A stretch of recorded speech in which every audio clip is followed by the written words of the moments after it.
Hello, hello. Not many days go by where there aren't new court filings in the Delphi case. And we're here again because my life is Delphi now.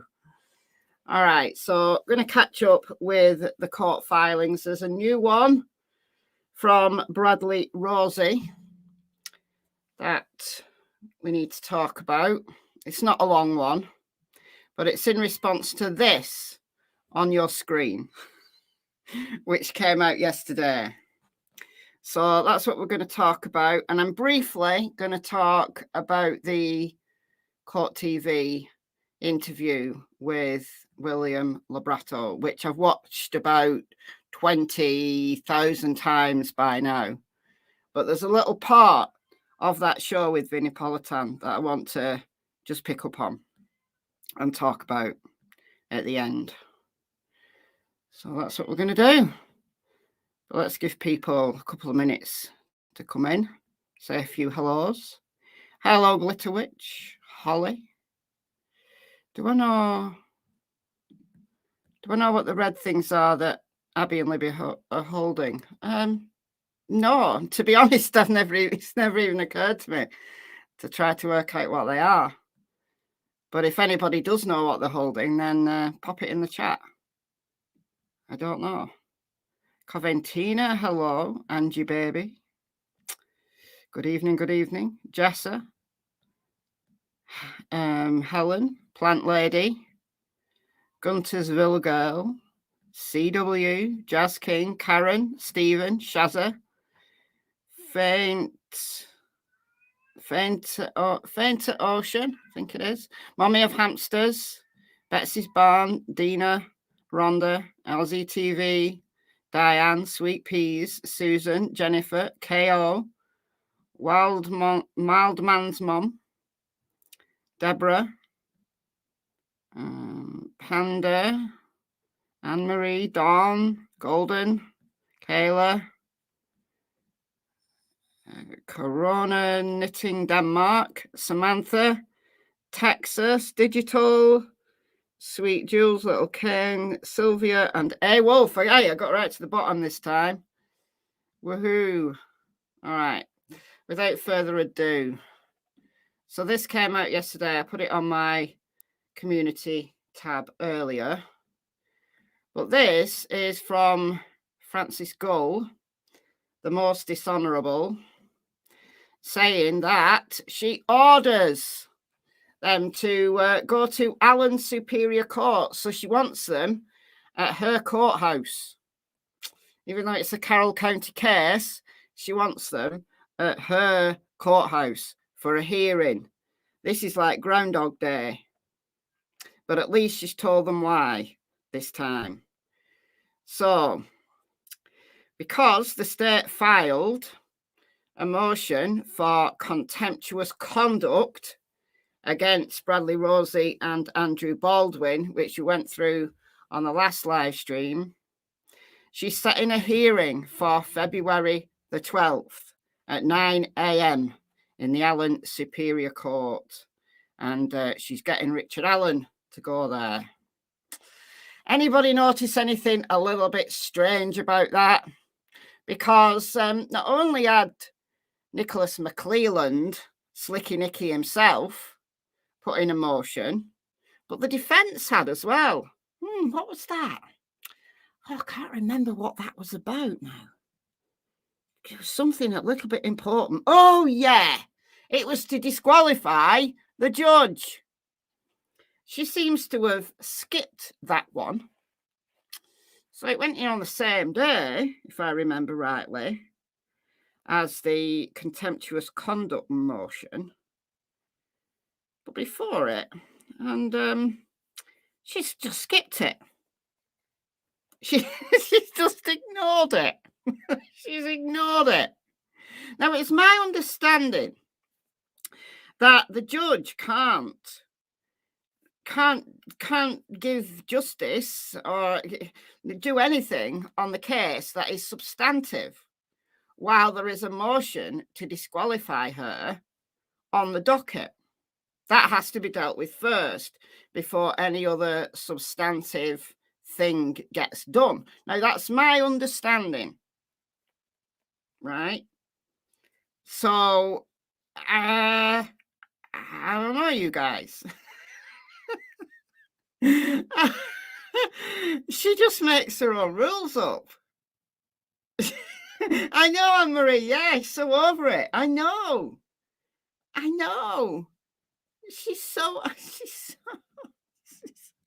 She's unbelievable. However, Brad Rosie has put this in today. This is a little bit blurry. It's blurry on the copy. So sorry for that. So this is a motion for continuance by Bradley Rosie. So it's less than 3 pages. So we're going to read this. So Attorney Bradley A. Rosie respectfully requests that this court continue. So, postpone it, set it to some point in the future. The February 12th, 2024 hearing on the verified information of contemptuous conduct filed by prosecutor Nicholas C. McClelland on January 29th. In support of said motion, counsel states the following. January 29th, prosecutor McClelland filed a verified information of contemptuous conduct. Within said information, prosecutor McClelland alleged that Attorney Rosie engaged in conduct that amounted in indirect contempt of this court's orders. So it's a civil case. All right. Yeah, keep up the pressure. Exactly. Keep up the pressure. Helps to put her name in the video title. All right, I'll change it after. I'll change it. 3 days later, this court scheduled the state's information for hearing to be held on February 12th, 2024 at 9 a.m. in the Allen Superior Court. The February 12th hearing was scheduled by the court without any consultation with Attorney Rosie's office regarding Attorney Rosie's availability. You'd think that she would want to check that everybody was available. I'm sure she checked Slicky Nicky's diary. I'm sure she did that. I'm sure he's free on that day. She just thinks when she says jump, everyone has to say, how high? How high should I jump, Judge Gull? And that might be the relationship that her and Slicky Nicky have. And I'm sure it's mutual. Like they both, are engaged in this. Well, if I say jump, you say how high, and then you do it. Do you know what I mean? I think it goes both ways with those two. So she didn't bother checking Attorney Rosie's availability. And bear in mind, this is just about Attorney Rosie because he's written this. This is about him. Although she's Slicky Nicky's put the contemptuous conduct thing in for both of them. This is just about him. Okay. Attorney Rosie is scheduled to be out of the state of Indiana on personal matters and is therefore unavailable to attend. It doesn't matter. You've got to reschedule your whole life, Brad. Come on. The Queen of Gulliness has spoken. You've got to jump as high as she would like. Because of the timing of the state's filing, Attorney Rosie has only 11 days to prepare for said hearing. Well, has she paid Rosie yet? Probably not. No, still outstanding bills, I would assume. I don't know, maybe she has paid him. I don't know. Attorney Rosie has yet to consult with an attorney as of the date of the filing of this motion. Well, you better get on with it, Brad. What are you doing, son? You better get on with it. That was Gull's excuse as to why she needed a continuous with the Supreme Court, if you remember. And she was granted that. On 2 occasions, she was granted that to get an attorney. So it would be interesting if she denied, wouldn't it? It would be interesting if she came back with something like, doesn't matter if you're away on personal business. Doesn't matter if you don't have an attorney. I've given you notice, therefore you've got to attend. I'd be surprised if you didn't say something like that. The accelerated schedule of the hearing prohibits Attorney Rosie and or his future legal representation from conducting any meaningful discovery regarding the state's allegations, which appear to have stemmed from a side investigation into leaked photographs. I like that term, a side investigation. I like that term. It's now February. What about the president's birthday? Oh, I have no idea. I have no idea. I think all the presidents have had all the birthdays in the world already. And Gull's ignoring all of that. Yeah, because there does seem to be a side investigation. Slick Nick appears to have seen the inner workings of the case against Mitch Westerman, although Mitch Westerman is being tried out of, remind me of the county, is it Johnson County? He's being tried out of. Certainly not Carroll County anyway.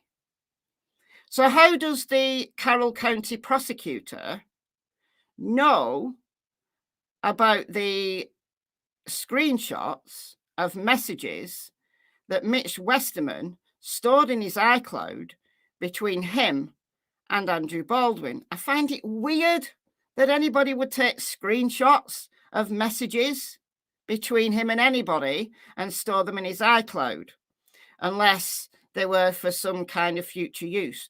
But how does the Carroll County prosecutor have access to those when the case isn't being tried in his county? Therefore, he's not the prosecutor. And the Indiana State Police, he's not a member of the Indiana State Police. So how does he have access to them?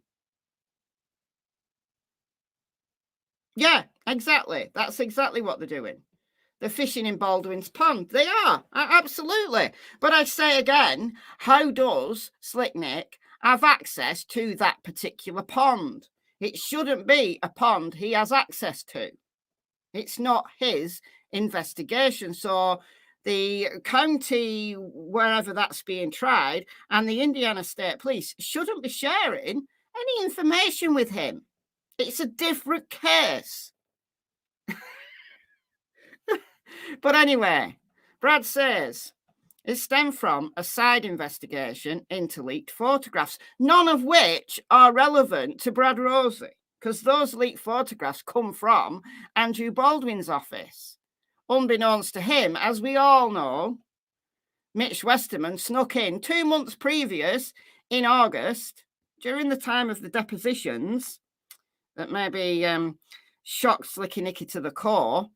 And he kept them for 2 months. And then they got shared to Robert Fortson, who shared them with Mark Robert Cohen, who then shared them with a bunch of different people. We know this story. So none of it is shared by Andrew Baldwin. So anyway, we've had that conversation many times. That was conducted by the same investigative team that has investigated the crimes in this case. It seems only fair that Attorney Rosie would be entitled to conduct discovery on such a matter before facing sanctions that could result in Attorney Rosie's imprisonment. One sanction of civil contempt of court is imprisonment. You could get a fine, you could get imprisoned.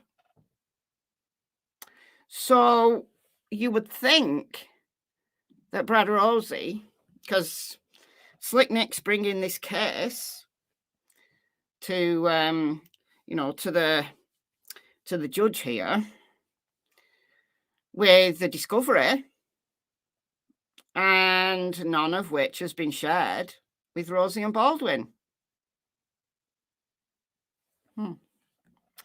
Attorney Rosie would further report that the moving party, Prosecutor McClelland, has communicated to attorney Rosie and Baldwin he will no longer engage in telephone communications with attorneys Rosie and Baldwin in this case.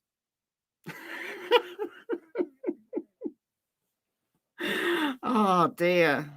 Don't bother ringing me. I've blocked your number.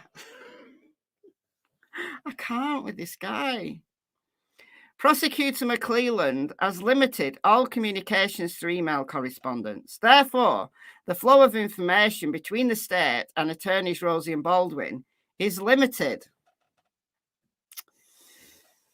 A plain reading of IC 344736, the statute articulating the potential punishment to be handed down by the court in a contempt finding, authorises the court to punish indirect contempt by way of a fine, imprisonment, or both a fine and imprisonment. As such, Attorney Rosie is entitled to obtain representation for purposes of defending against the allegation of contempt. So this isn't minor. This could result in Rosie and Baldwin going to prison. Wouldn't that be convenient? They'll probably both be put in Warbash in cells adjacent to Richard Allen and be treated just the same as him. I mean, come on. Come on.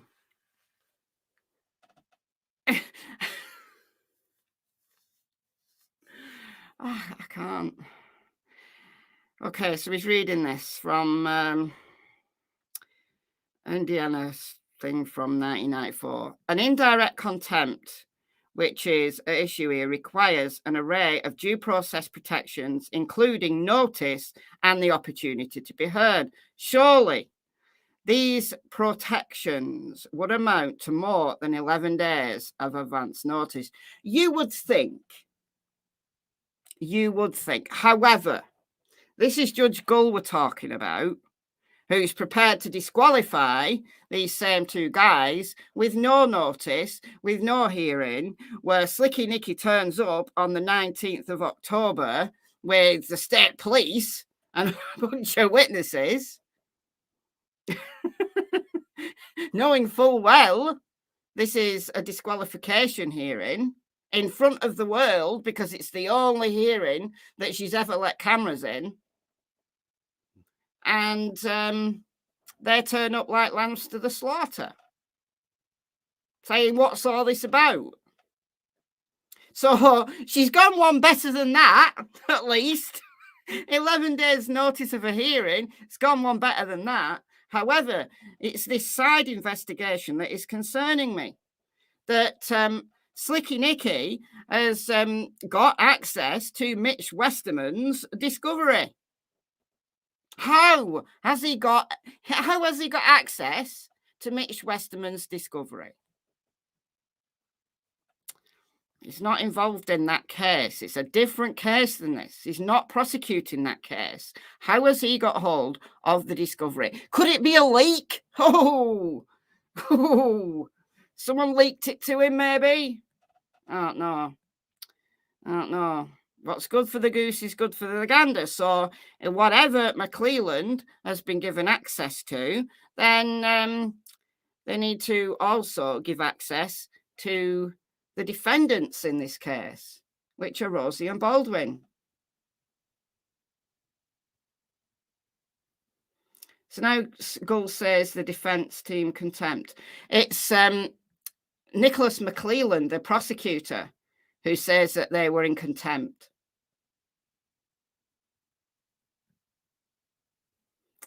He set Mitch up to get into that office. I wouldn't be surprised, Glitter Witch. In my opinion, I think Mitch Westerman is on someone's payroll, and I will believe that until someone gives me very firm evidence to the contrary. I think Mitch Westerman is on someone's payroll, and he was put up to, you're a friend of Baldwin, go into his office, see what you can find, take photographs of whatever you can find. We don't know what else he's taking photographs of. All we know is the crime scene photos because they were shared out. Because he shared them. What else has he got in his back pocket that he's been able to take photographs of when he's in his supposed friend's workplace, where he worked with that friend for 7 years. Trusted position in Andrew Baldwin's life. The allegations in the state's information fail to accurately categorise the contemptuous behaviour as being grounded in either civil contempt or criminal contempt. However, the pleading was filed within the MR cause number and not in an unrelated civil miscellaneous MI cause. So I don't know what that means, because I'm not a lawyer, and I'm not a lawyer in Indiana. So, filed within the MR cause number and not in an unrelated civil miscellaneous MI cause. Moreover, the allegation is couched as an information for contemptuous behaviour as opposed to a citation for contempt, and therefore it's logical to conclude that the relief sought by Prosecutor McClelland is akin to that associated with criminal contempt. And while the information does not specifically contain a prayer for relief, the pleading does reference the re-victimization of the victims' families, which is immeasurable and incurable. This verbiage is grounded in criminal contempt. Surely he's not going to try and get them on criminal charges.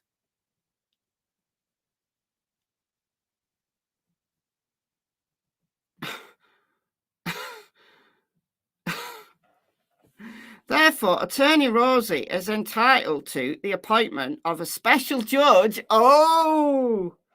Pursuant to IC 344737, and logically, the process of selecting the special judge should occur before any hearing on the allegations take place. Well, yeah. Why should the judge who has tried to disqualify them on a previous occasion that they've taken all the way to the Supreme Court and won, and now the prosecutor is trying to get them for contempt, I assume was civil, but Rosie appears to believe it could be heading towards criminal, for the same things that the Supreme Court justices said weren't enough to count as gross negligence. So now they're coming back trying a different angle.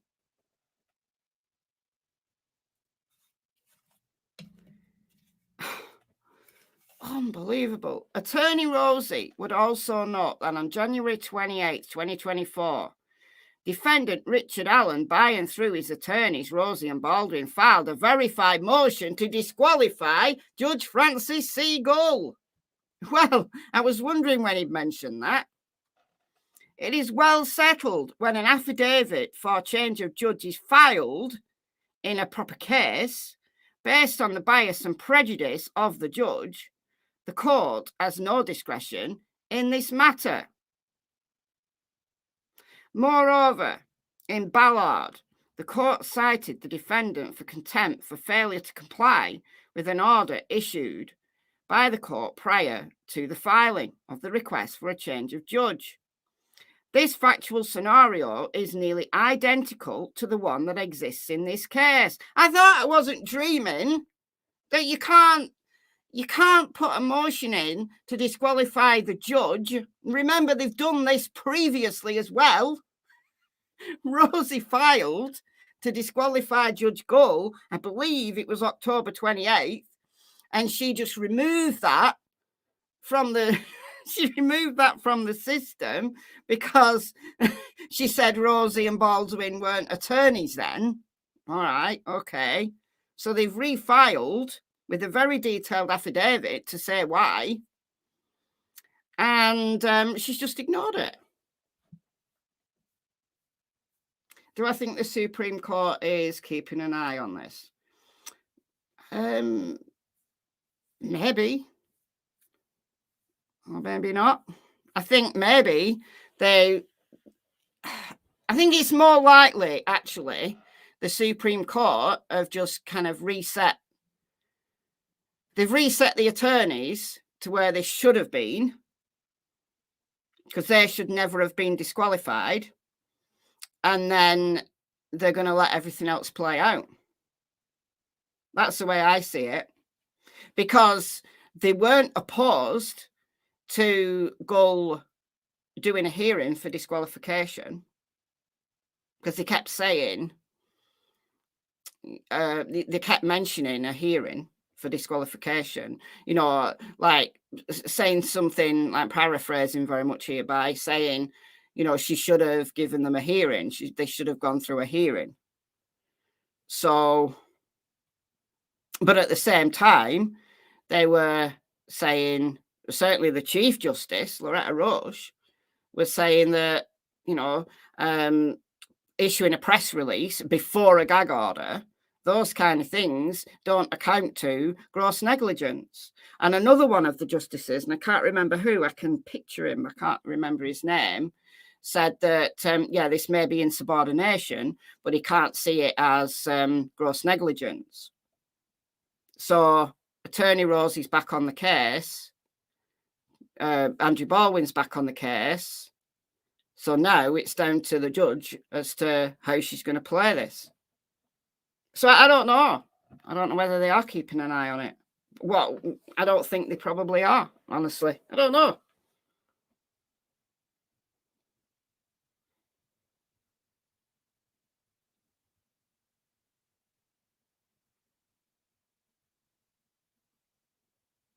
Can I imagine what the day planner looks like? Well, I'm sure it's very much in sync.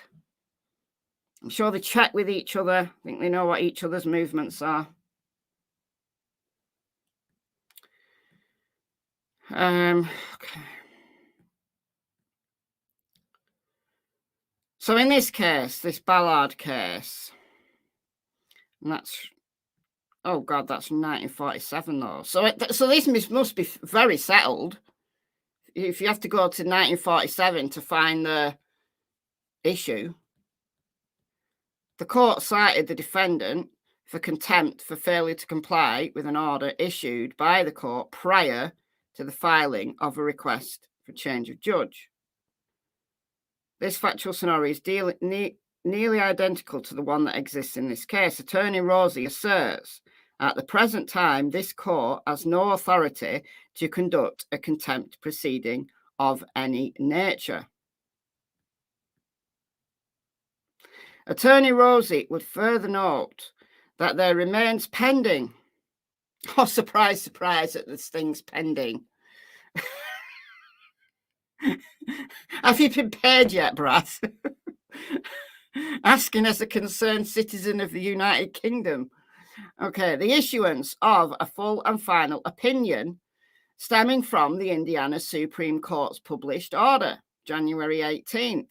It seems only logical that no further action regarding the allegations of misconduct should occur until the court issues the full opinion. Yes. Giving further guidance regarding its order reinstating Attorney Rosie and Baldwin and the procedural circumstances surrounding this case. Ironically, the anticipated opinion in this case stems from the filing of an original action, which was also the case in Ballard referenced above. Therefore, there is precedent that the conduct of a trial court judge in the face of a pending motion to disqualify is appealable in the form of an original action, and there is no harm in awaiting the opinion of the Indiana Supreme Court, affording Attorney Rosie the opportunity to consult with and retain counsel, allowing Attorney Rosie an opportunity to conduct discovery on the state's allegations, and more importantly, adjudicating Richard Allen's motion to disqualify. Wherefore, Attorney Rosie respectfully requests that this court continue the February 12th, 2024 hearing on the state's verified information of contemptuous conduct and reset the matter on a date and time convenient for all parties in the court. Or maybe just quit with the nonsense already and recuse yourself. How about that? Let's do that. And then we could just get on with this case and get on with the trial. And with a judge that isn't biased. How about that?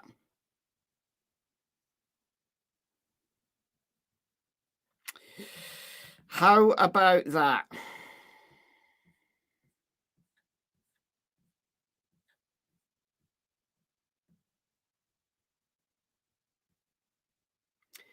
So that's that. Sorry, it's a bit blurry. I don't have the PDF. I read this from Delphi docs. Someone posted it in Delphi docs. So.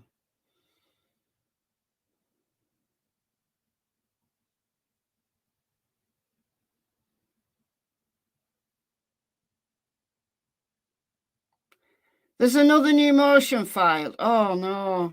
Is there? Is there really?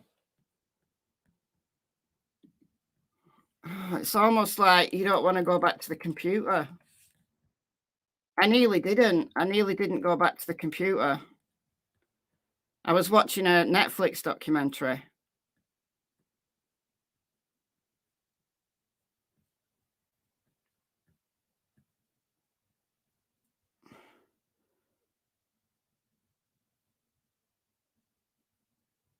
What's the other new motion?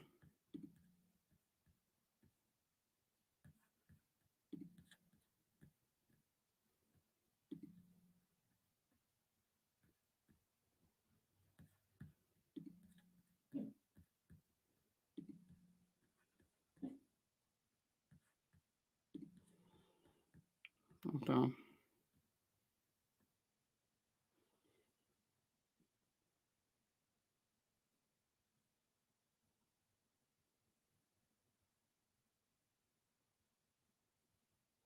Redacted motion to transfer.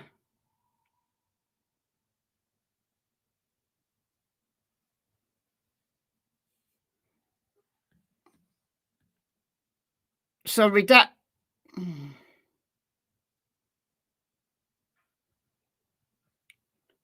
Just saw it on the docket.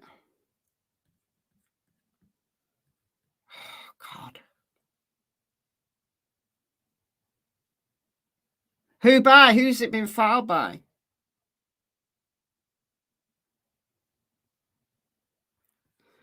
Hold on. I'll go to the docket. I have to turn my VPN on to go to the docket. So if I disappear for a second, I'll be back. So sometimes when I turn my VPN on, it knocks off my file by Richard Allen. Because that will be because that motion was filed by Robert Scremin and he's no longer on the case. So that'll be why.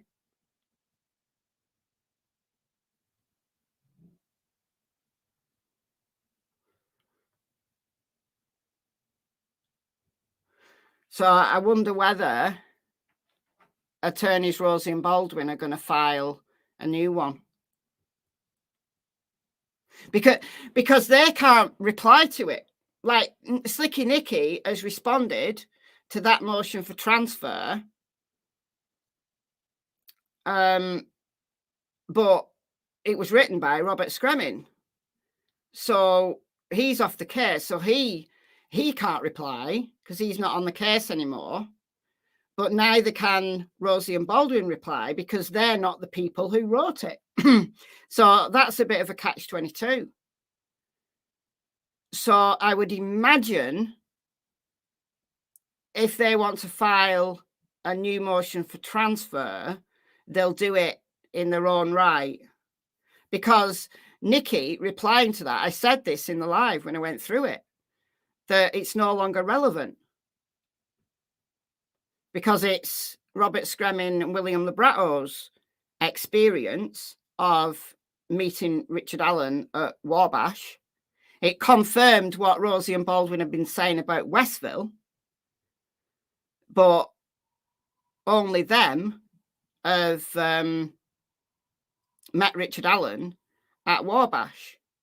So all that running around that Slicky Nicky did, I said then, was irrelevant. Like ringing up the Adams County Jail and the Allen County Jail, irrelevant.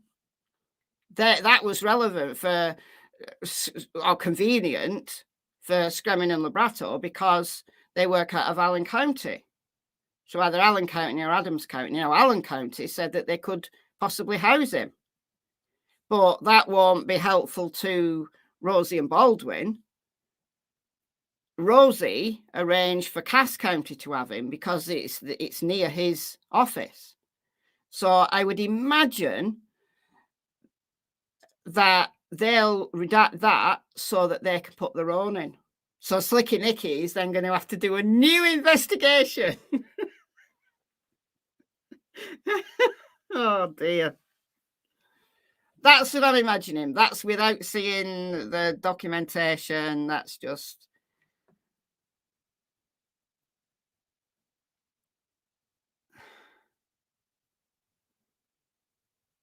That's just an assumption. So don't quote me on any of that. That's just my assumption.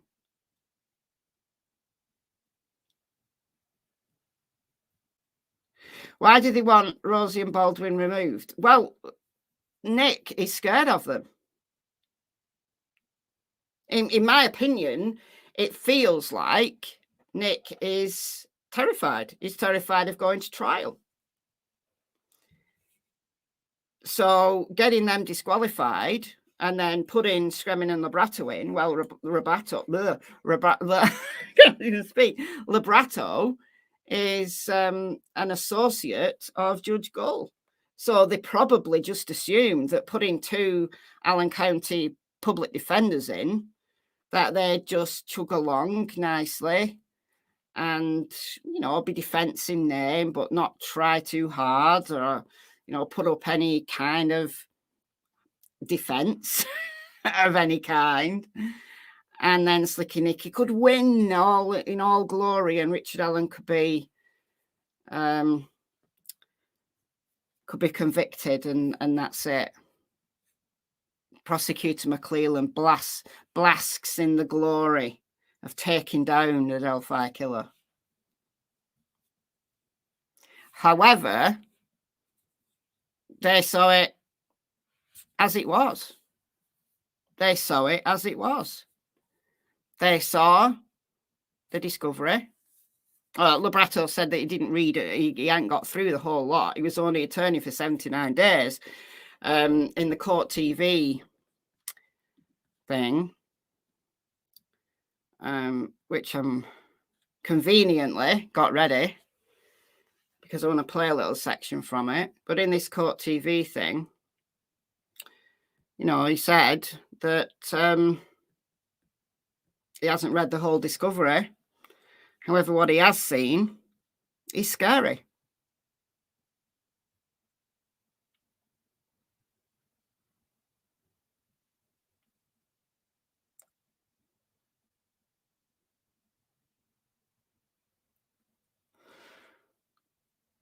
I don't know what you mean.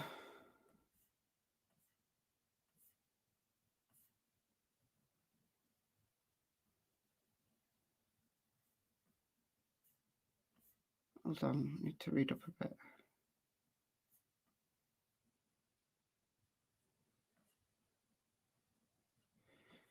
We're interested why it's redacted. That's my assumption, but I might be completely wrong.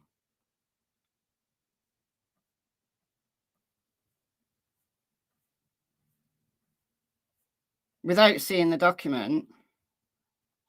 Oh, yeah, I know. Want to know who is allowed to view a recording of Richard Allen meeting? No, I don't think... I don't think... I don't think the law applies to Nicholas McClelland.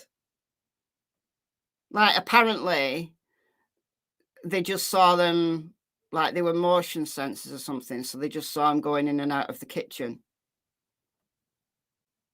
But to me, it's why he went to those lengths, and why did the prison agree to take photographs for him of the cell of the cell door from either side? He absolutely is wasting taxpayers' money. If I was a taxpayer in Indiana, I'd be furious.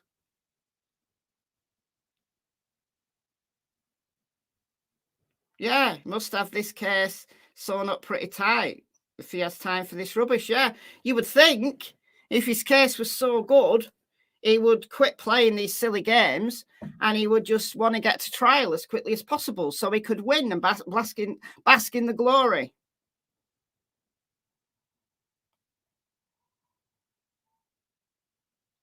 Oh, so it was just a redaction of Cara's name. Oh, okay. So it's not redacting the whole document. Oh, I assumed it was just redacting the whole document so that they could write their own. Because they can't reply. Like Scremin and Labrato can't reply. And they were the ones who wrote that filing. I mean, Baldwin and Rosie can adopt it, can't they? They can adopt it. So if it's just a redacted version, then ignore everything I just said. Like I said, that was just my opinion without seeing the... Okay. Gotta go to Twitter.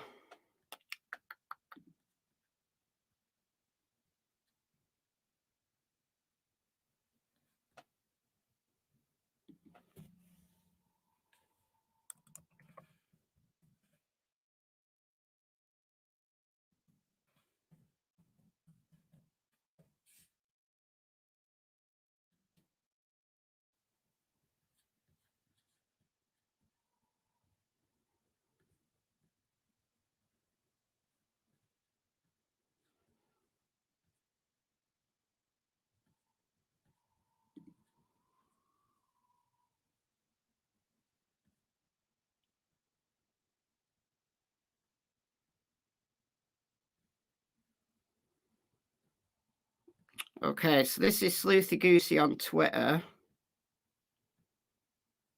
Seems to decided to what was it?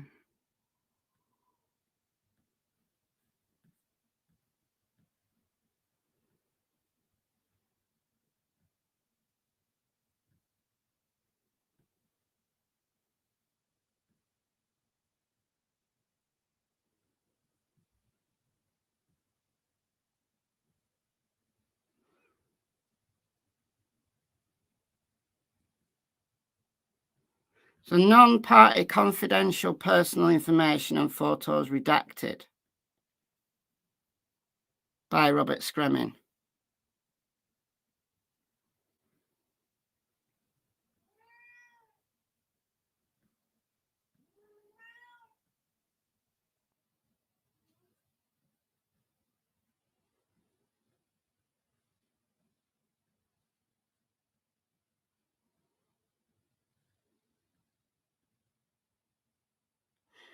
Redacted affidavit as previously unmarked for confidential for absolutely no reason. This must be the fix of 3 Miller Claw. Nick to demand explanation of why it wasn't filed properly.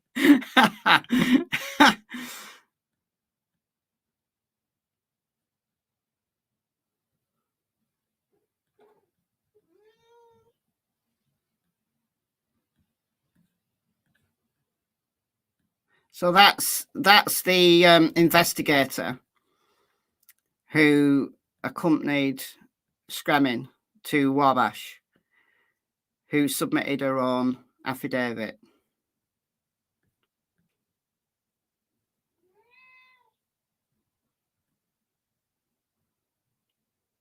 So that's that.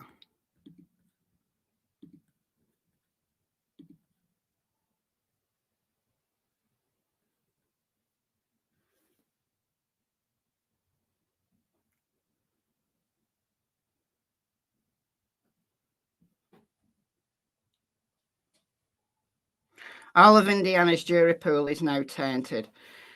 Honestly, I don't think it is. Honestly. What's wrong with the cat? She's hungry. I only fed her like 2 hours ago, and she'll still have food in her bowl. But once it's like goes beyond an hour, she won't eat that food. She wants new food. I go through so much food because she just won't eat leftovers.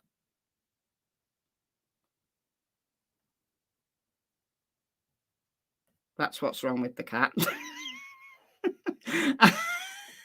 I've put up with this for 16 years, by the way. The cat is 16. She'll be 17 in June. I've put up with these stupid ass ways of hers for 16 years.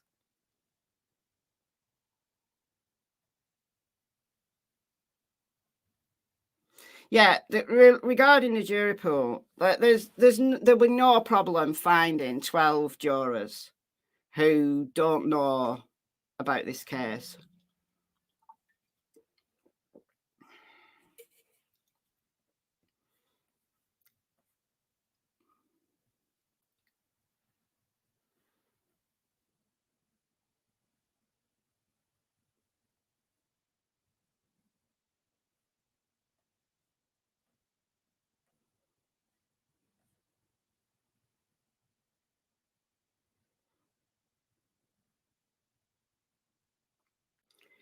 You wonder if Slick Nick isn't ready for a trial because he knows Richard Allen is innocent, and if he gets not guilty, probably Slick Nick might get judged as a failure. Well, the evidence, they brought the charges. They said they had probable cause. So if they don't believe that they can try this man beyond a reasonable doubt, then their only option is to dismiss the charges. So either put up or shut up. I seriously don't think that they have enough evidence to try him beyond a reasonable doubt. There might have been evidence for probable cause, but reasonable doubt is a much more difficult standard.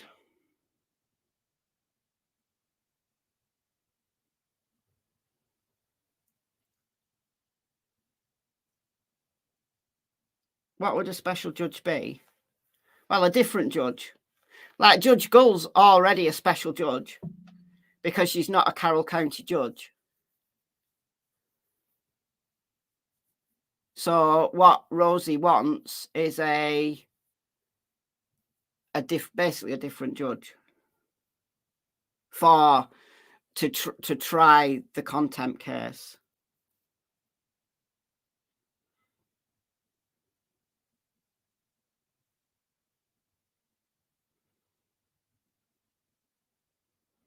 They have to have a fall guy. Yeah, they do. She's special, all right. She is. Very special. Very special. All right, so there's a bit of this I want to play. So this is from Court TV the other night, and I'm sure we've all seen it multiple times now. But I've got like nearly 10 minutes of footage. I've taken out most of the chatting, Vinny and his guests, and just focused on what William Labrato said. So I'm going to play it through. As well as what Labrato said, I've also kept in a little bit of Vinny talking to Mike King from Profile and Evil, and who else was on? It's Mike King's comments that I want to highlight.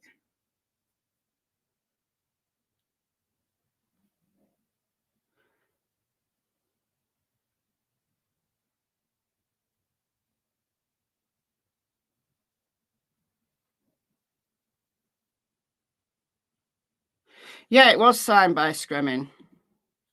So he must still have access to...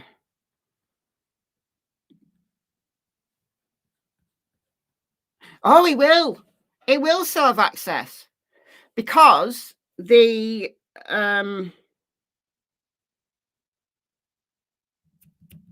what's it called? The request, that was a difficult word to find.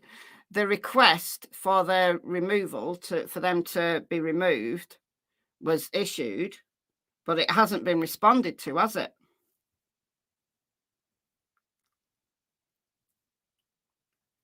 So technically, they're still there.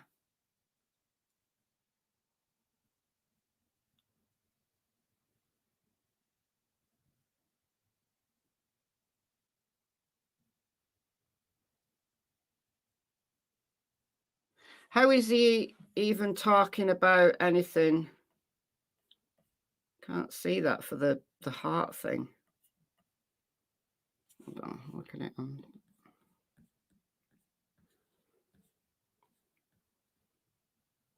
Who is even talking about anything to the news about any of this? Well, he considers himself no longer Richard Allen's attorney, so he's not subject to the gag order anymore.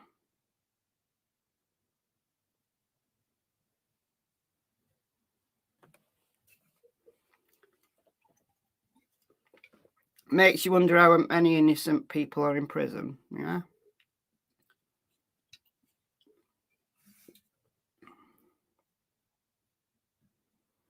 Apparently so, yeah. Apparently so.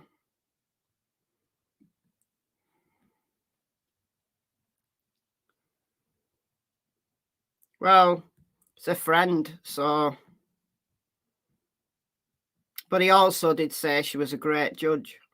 I'd like to see the full interview, because even though this was more than what Court TV played in the previous segment, it's still not the full interview.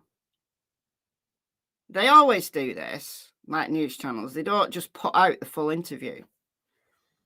So we only know from Barbara MacDonald what he actually said in the parts of the interview that weren't shown.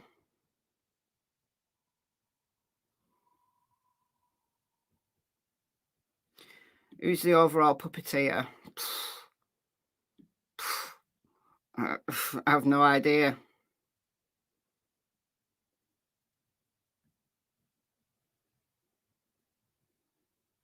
Because they'll just say, oh, it's medication that he needs. That's what they'll say.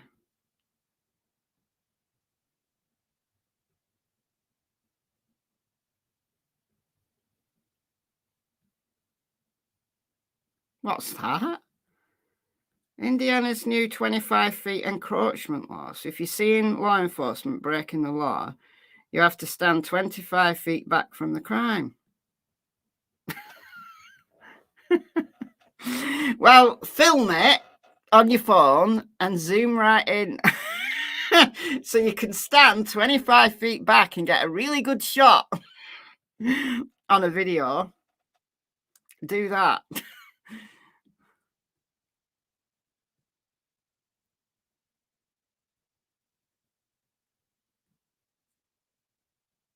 That's true.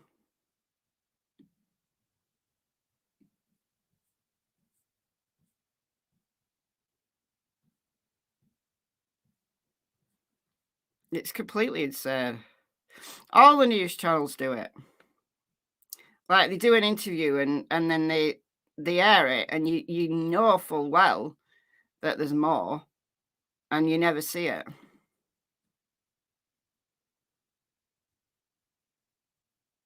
She said more will be released at a later date to be determined. That's just keeping us hanging. March the 10th.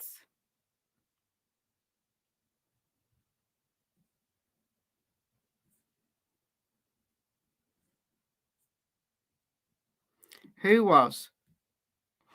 on Surviving the Survivor. I don't think I know that channel. Who was on?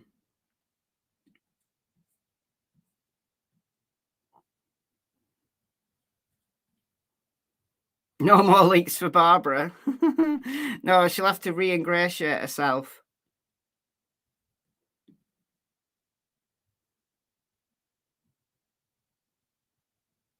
All right, so we're going to play this. So I'm just going to play it through, but there's some comments I want to make. So it's from Court TV. It's all that Labrato said, just cut out. I've cut out all the talking, apart from one little section.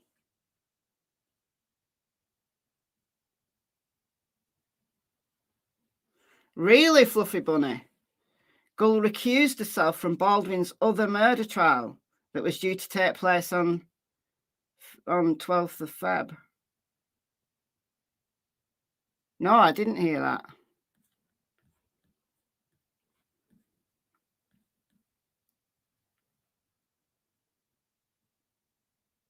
Okay. Let me know that you can hear it. Okay.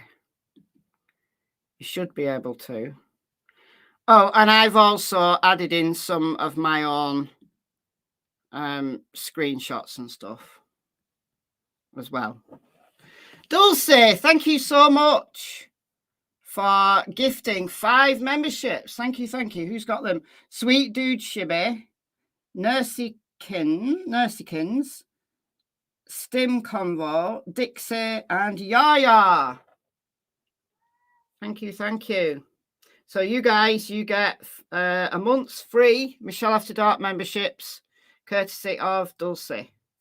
Thank you, thank you. All right, let's play this. So it's got added in some screenshots as well. Let me know that you can hear it. Bradley Rosie and Andrew Baldwin issued a press release not too long into their getting the case, and they said they believe that Richard Allen is innocent. Do you have an opinion on that? I do. I don't think Mr. Allen had anything to do with this. I honestly don't. Now, what I believe, nobody cares. My job would have been to convince 12 jurors of that.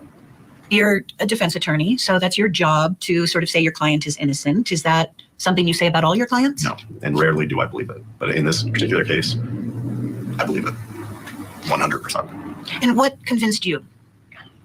Conversations with him, the fact that he lived in this very small community that's not much bigger than a high school. He worked at the CVS in Delphi. The police sketches are hung up in the CVS. The bridge guy picture is in the CVS.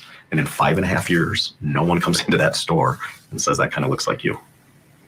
That's something that I've always worried about. That if Richard Allen really is the guy, how come no one looked at him day in, day out in CVS and gave law enforcement a tip that the guy who works in CVS looks like Bridge Guy? How come? How could Richard Allen just carry on his life? And you might think, well, okay, his members of his family might have suspected, but have stood by him. But just random people who walked in CVS in 5.5 years, nobody thought he looks like Bridge Guy, or he looks like, certainly that sketch. He certainly doesn't look like the young man sketch, but nobody said that looks like you, or said to law enforcement, you may want to check out the guy who works at CVS. He looks an awful lot like Bridge Guy. Nobody. Okay, then. That's always worried me. Always. And I don't know if this has any relevance. And, I'm not a conspiracy theorist, but an arrest was made 27 days before a sheriff election. Just my humble opinion that played some kind of role in his arrest. And he hadn't moved. That is a huge statement. Huge. Now, that was something that when the Franks memo came out on the 18th of September, and that's something that was mentioned in that. And it was the first time I'd really thought about any of the issues going on in Delphi, in Carroll County at the time. Now, going back to the press release that Baldwin and Rosie put out on the 1st of December 2022, a day before the gag order, and they mentioned the sheriff's election. They mentioned kind of, you know, the wider issues that were going on at that time. And I remember reading that press release at the time, and I read it since, and didn't think anything of that information. Didn't even think to look into it. But once that Franks memo came out, and I started to really side-eye the whole machine of the justice system in that part of the world, and it became more and more obvious to me the more I watched that there's something in that it's not a coincidence, and that also obviously stood out to him as well, to William Labrato as well. So they needed a fall guy. Liggett, who maybe was worried that he wasn't going to get the votes he needed to become the next sheriff, thought, or the people that work around him thought, I know what would really, really help Liggett's campaign, given that he was one of the lead investigators in the Delphi case. Wouldn't an arrest just before the election, wouldn't that cement people's, you know, faith in him as the next sheriff? So they went back. They went back to the beginning. As they said they did, they went back to the beginning. And they looked through the tips, and they thought, we need to find like a middle-aged to older guy who looks like Bridge Guy. And hey presto, they came upon Richard Allen's tip. And hey presto, some of the details fit exactly with what Bridge Guy was wearing. Jeans and a blue or black coat. He did get spanked in the debate. Yeah, played it on a live stream. He did, absolutely. He got his ass handed to him on a platter. He did.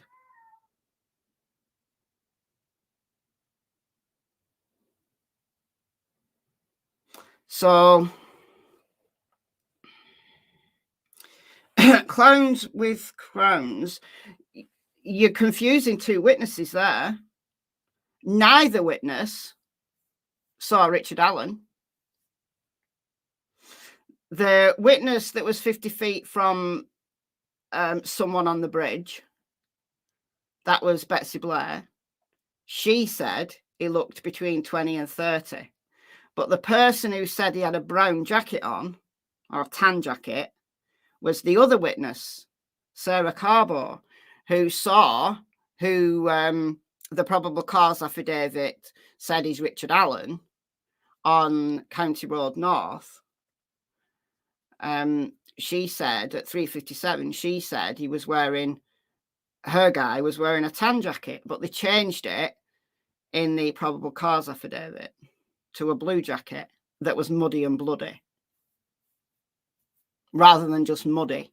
Well, it's a rural area. That guy walking along could have been walking home from work. He might work on a farm or something. That might be why a guy walking along that road might be muddy. So neither witness,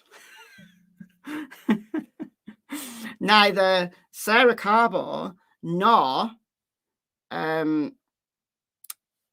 Blair saw the man that we call Bridge Guy, because he was certainly older than 20 to 30. He doesn't have poofy hair. Well, we can't see his hair because he's got a hat on, and he's wearing a blue coat.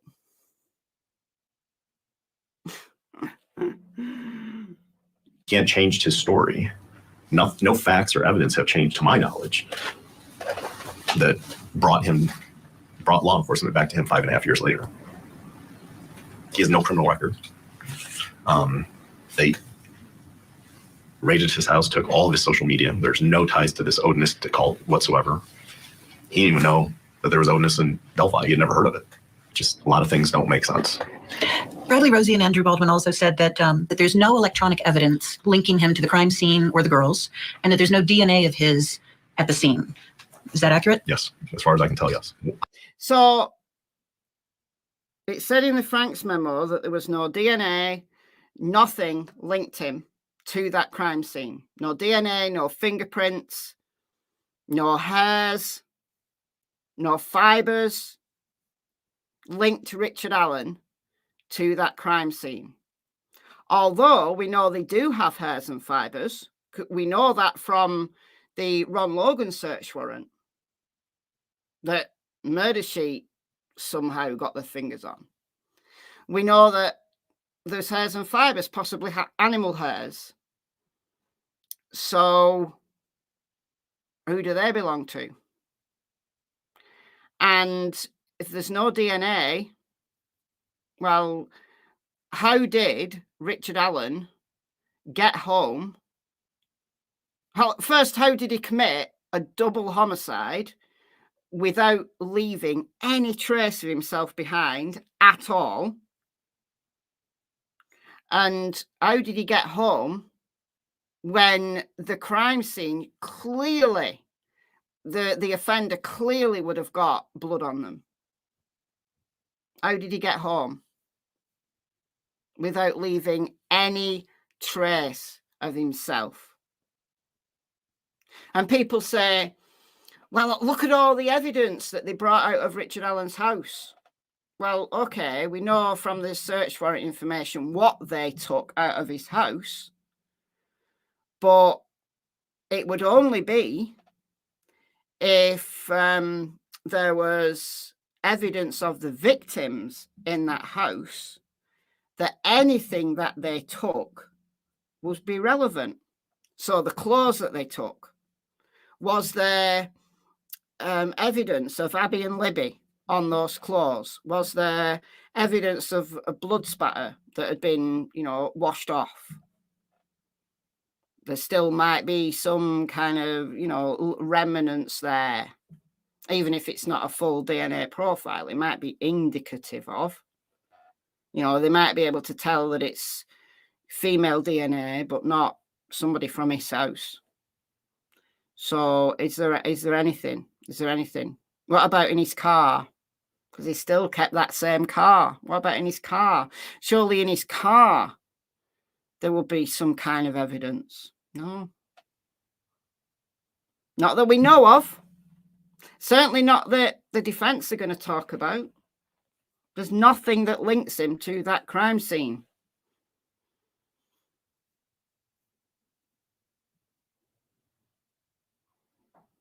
So, anyway, so Vinny talked for some then, and then I'm moving on to the next clip of Labrato.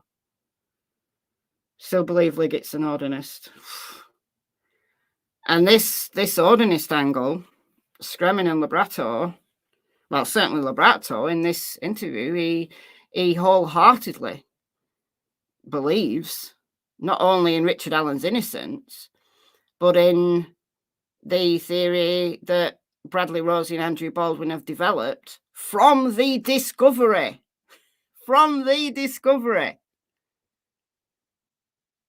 That he has, said, well, you're going to hear it in a minute. He said It's scary. It's scary.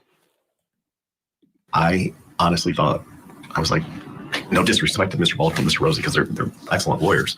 I thought it was hocus pocus. I honestly didn't. I never heard of it. And the more I got into it, that's a real thing. It is a real thing, and it's scary. In what way? Well, I believe they sacrificed a girl and killed another one. That is huge. That is huge. That is the biggest statement he made throughout this entire interview. That should have been the headline. They sacrificed a girl and killed another one. So in my last live stream, when I played, I think it was on Michelle Walks, I played the Court TV. So not this one, the one that they brought out that afternoon with just that short clipping about Odinists. And I said, is he talking about Abby and Libby? And if he's not talking about Abby and Libby, who's he talking about? So I think most people who commented on that said, yeah, he's talking about Abby and Libby. Yeah, he's talking about Abby and Libby. So one was sacrificed and one was killed. So therefore, they only wanted the one girl as the sacrifice, and then the other one, obviously they couldn't let her go because she knew that, you know, she could talk. So she's just collateral damage. So who's the sacrifice? Now that it clearly explains why Abby and Libby were left in very different circumstances. You know, Libby was naked and touching a tree with some sticks on her. But Abby was fully dressed. And she had sticks on her. She had sticks on her head as well that may or may not have been horns or antlers or a crown or something indicative of sticks on her head or over her head. And dressed in items of Libby's clothes.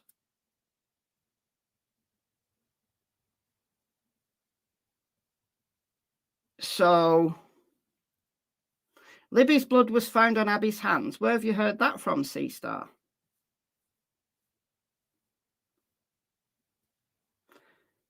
So which one is indicative of a sacrifice?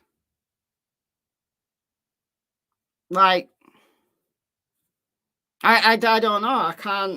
I can't tell you.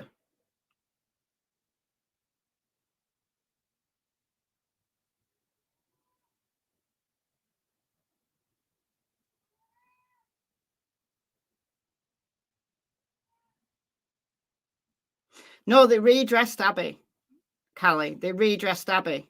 Libby was naked. It was Abby that was redressed, but she was redressed in items of Libby's. And then the rest of Libby's clothes were found in the creek. So Abby was dressed in Libby's jeans and Libby's sweatshirt. And she had two bras on, like they put her own bra on. Assuming that she'd been told to strip as well. But she had her own bra on and then Libby's as well. Or at least she had two bras on. She might have come in two bras, I don't know, but she had two bras on.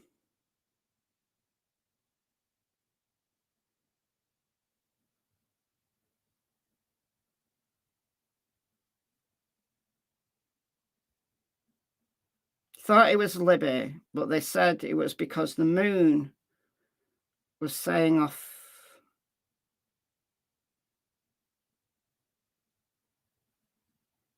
her race. I don't know what that means. Because Abby's jeans were skinny jeans. Yeah, it'd be difficult to put skinny jeans back on.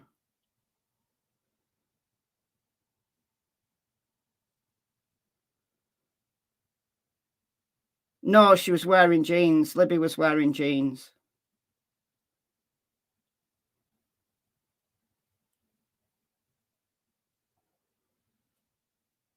Abby's pants were missing, yeah. It's not listed as missing in any docs. Yeah, so what happened to Abby's jeans? Yeah.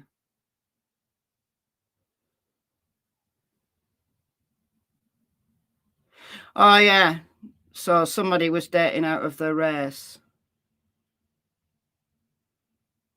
So who was that? Abby's mother or a relative of Libby's? Libby was wearing sweatpants when reported missing. Yeah, she was. However, it's since been stated that she was actually wearing jeans. Anyway, I don't know, but that's a huge statement to make. Huge. That should have been the headline. Don't girls sometimes wear two to try to look bigger?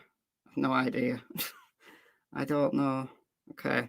So I've added some screenshots in here of Odinists and Odinist things from Brad. These are all from Brad Holder's Facebook page. The stuff that I've added in. Some of the people that live in Delphi were very, very brazen about their Odinistic beliefs on their Facebook pages and other social media accounts, including the sergeant who was in charge of keeping Mr. Allen safe in Westfall. It's real. Just the other day, Robert and I were going to lunch and we saw a Jeep Wrangler right here in Fort Wayne with a spare tire on the back, and the cover said Odin, and it had all Odin spears like around on the cover. I would have never known what that meant, and outside this case. So Mr. Baldwin and Mr. Rosie were onto something right away. You described one of those officers that's mentioned in... And you've got to remember, it was Rosie and Baldwin were only onto that because it was in the discovery. So there you go. So apparently there's no gag order in place. Well, Labrato serving as Richard Allen's attorney, so he can say what he wants. Apparently, he seems to be able to say what he wants. Off the case.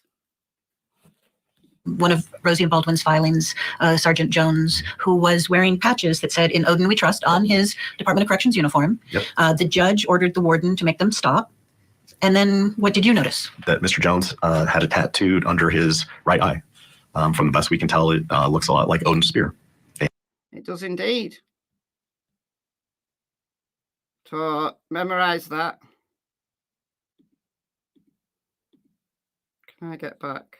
And he had several tattoos on his forearms, including the interlock. Go back.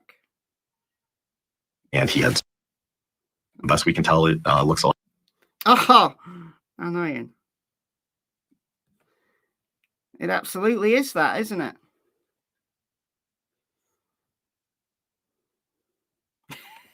So he's told to take his patches off. He's told to take his patches off. So he tattoos it to his actual face. That's unbelievable. The warden has to be one. He does. He does.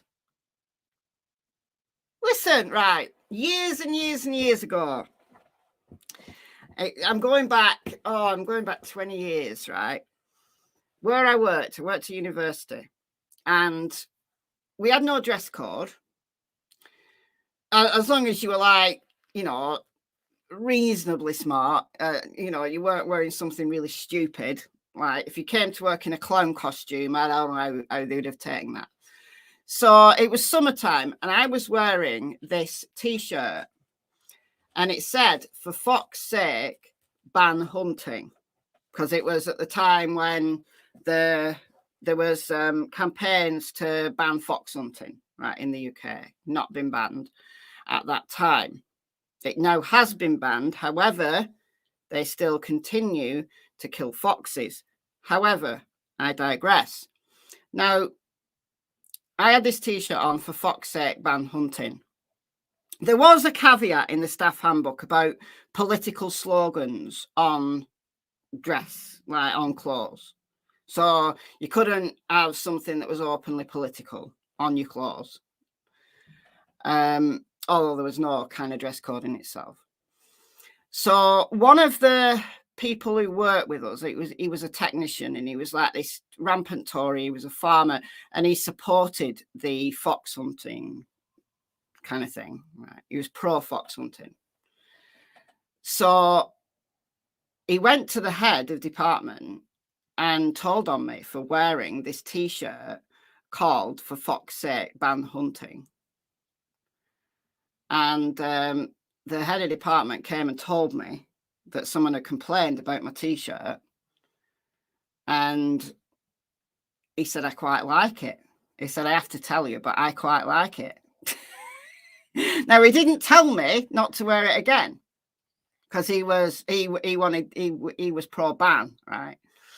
It'd have been interesting as to what he'd have said if he was pro-hunting rather than pro-ban.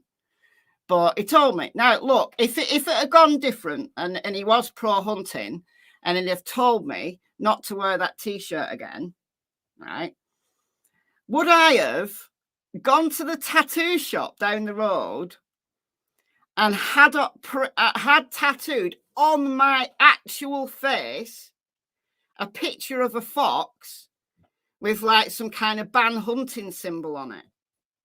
No. No, no, I wouldn't have. It wouldn't have been something that even occurred to me to do.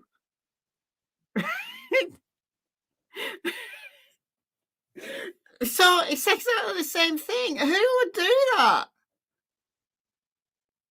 For fuck's sake. Yeah, new emoji. Yeah. I'm going to do a for fuck's sake new emoji. Yes, I would. Not on my face. I wouldn't have done it on my face. If I'd have thought about it, I might have had it put on my arm or something, but not on my face. No. Why not? Because on your actual face, like, seriously? On your butt? No. I might have had it done on my arm, but certainly not on my face. I didn't think about it. Anyway, it's the same thing. So it must mean a lot to him to have it on his actual face for the rest of his life.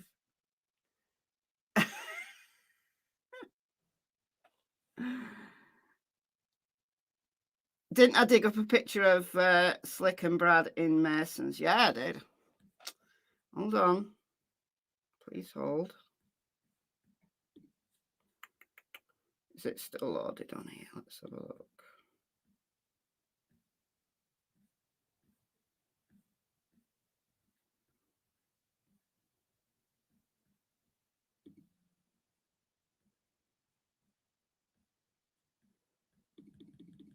Might not be in this version. Oh, it's not in this version. All right. I'll have to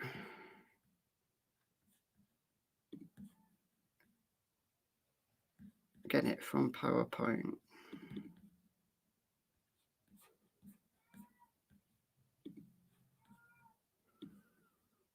All right.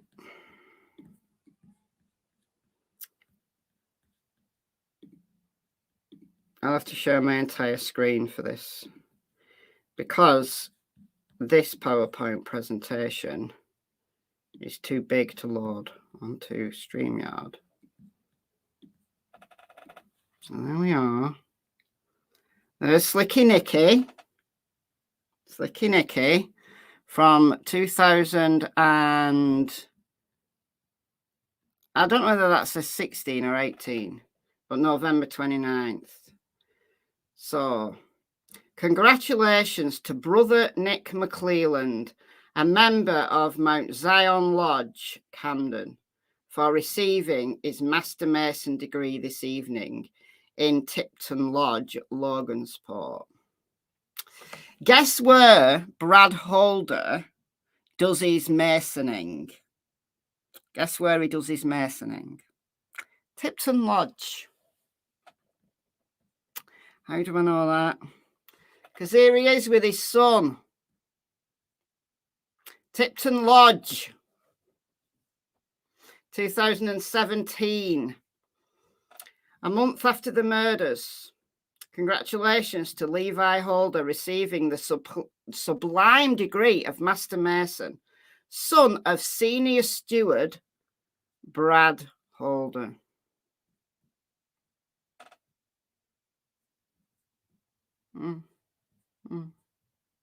So he's a senior member of Tipton Lodge.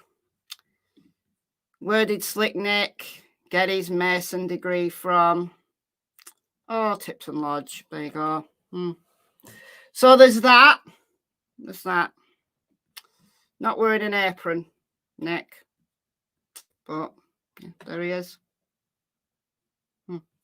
Did a whole video on that. Anyhow, if it's not the Odinism angle that's relevant, could be the Mason one. Just saying. All right, we'll go back to this. From the best we can tell, it looks a lot like Odin's spear. And he had several tattoos on his forearms, including the interlocking triangles that are on his Facebook post. I got to give credit to Mr. Rosie and Mr. Baldwin that, they picked up on that. We saw him, and, confinement officers at the Allen County Jail aren't even allowed to have facial hair, let alone facial tattoos. I was a little miffed that the warden allowed that, or, he even knew what it was. But if you're getting into the world of cult, that raises a red flag, and to me raises a greater possibility of. All right, so this is the bit that I want to concentrate on here.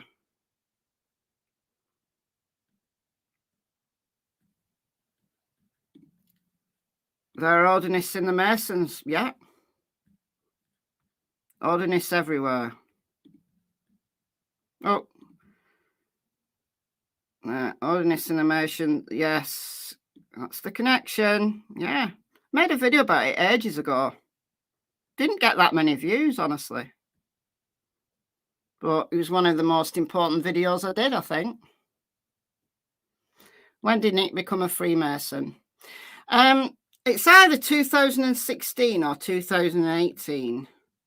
Like the picture's blurry.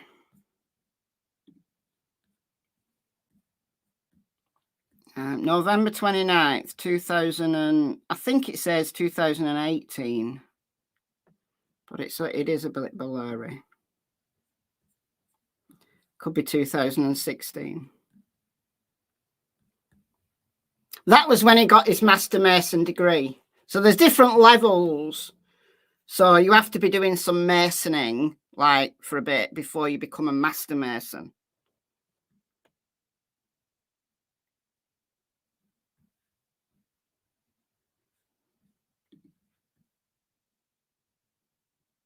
What are the aprons about in masonry? I don't know. Tradition? I have no idea.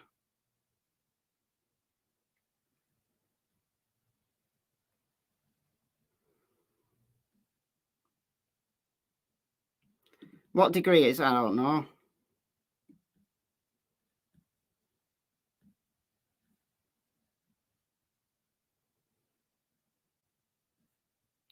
I saw a picture.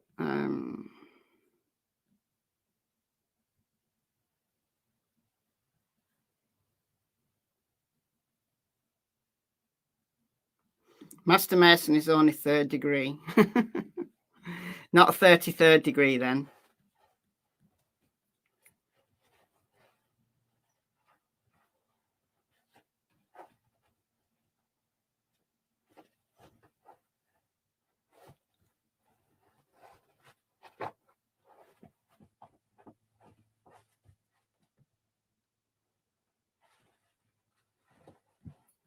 No, I'm not biased. I'm not biased. I'm just saying it as I see it.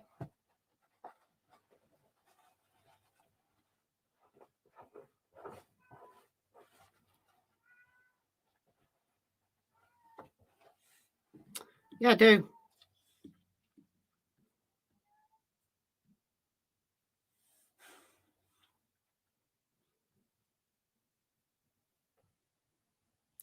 There was I can't find it now, but there was a comment I've been trying to find saying, are we sure that Brad Holder has an alibi for the 13th of February 2017? And the alibi is that he was at work. That's his alibi. But I don't know. Ashley, thank you for gifting 5 memberships. Thank you so much. Who's got them? Little One, Cout, Anne-Marie, Callie, and Angel RN.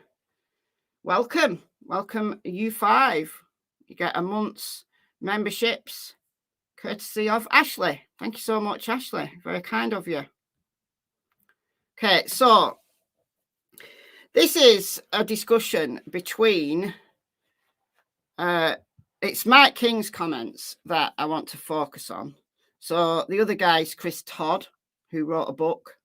He's got some very, opinions are a little bit way out there for me, honestly.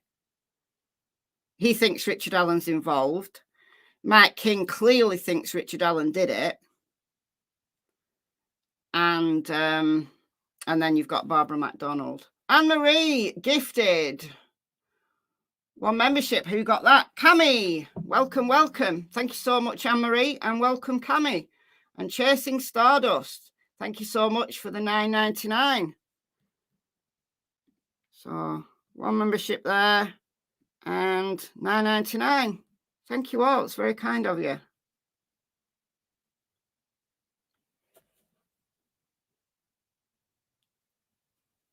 Not sure that Holder's progressed from senior steward. I don't know. I don't know.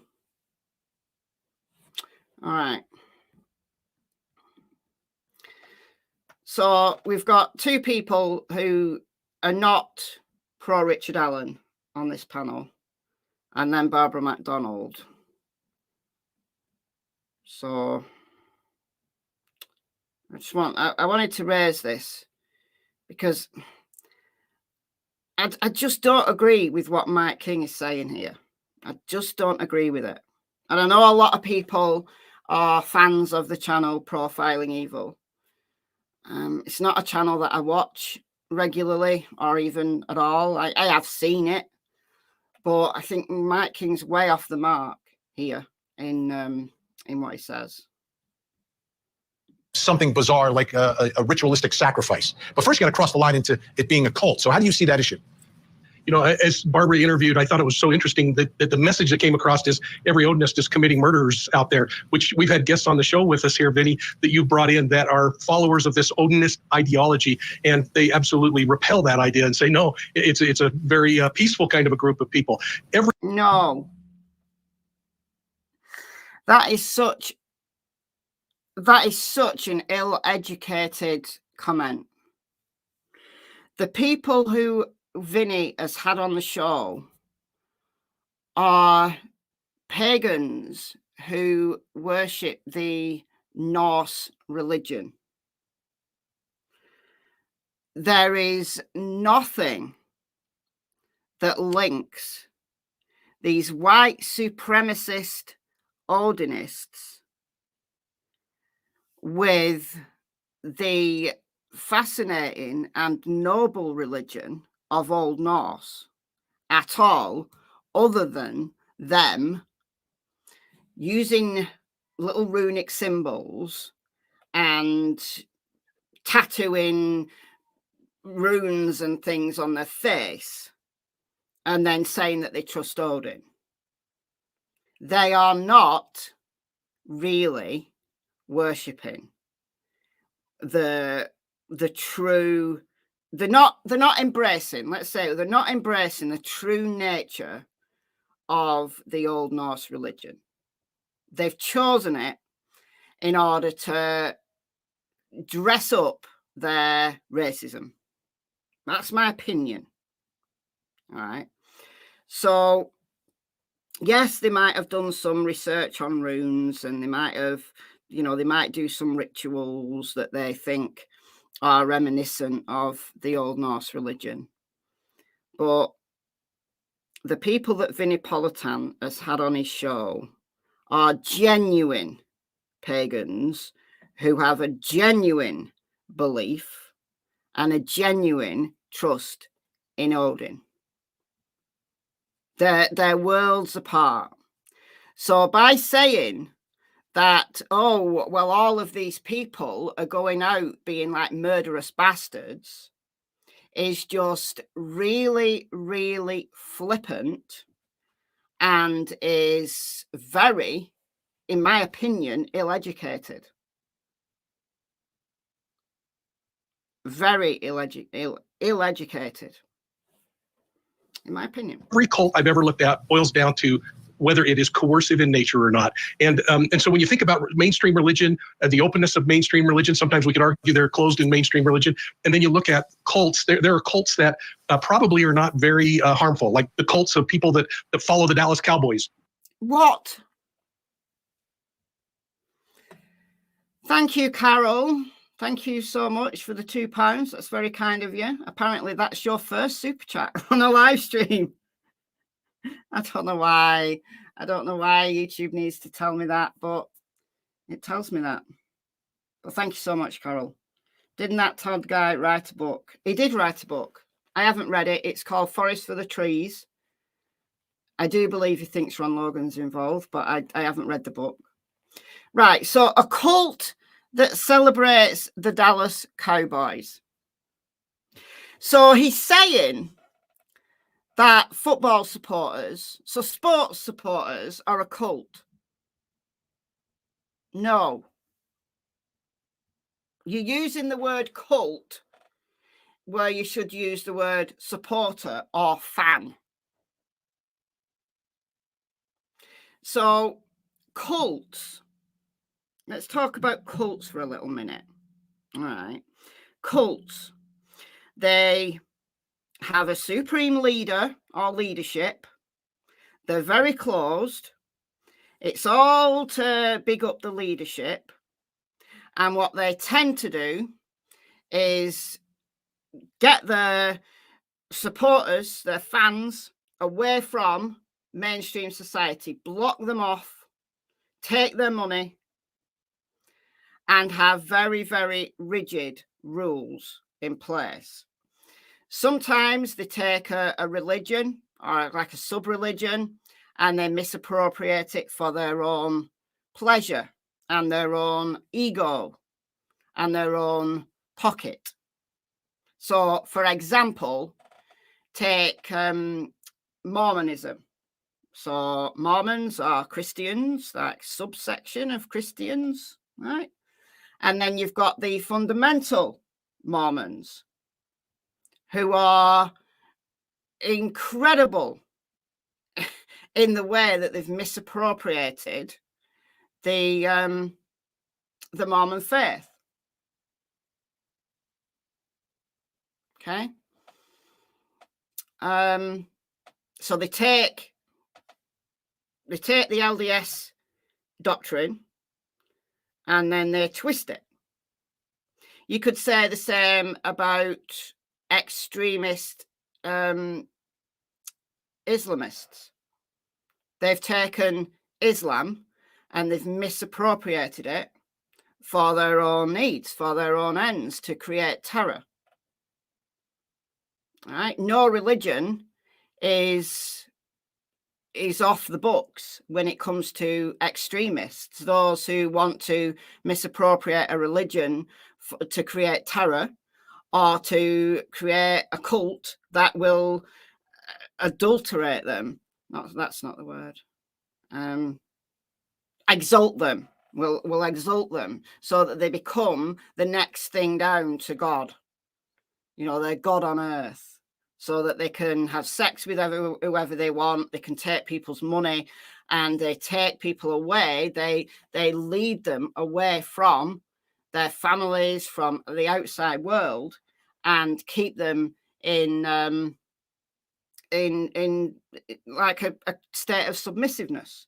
And then if you try to leave, if they let you leave, then you have to leave everything behind. You've lost your money, you've lost your family, you've lost your friends, you've lost your support network.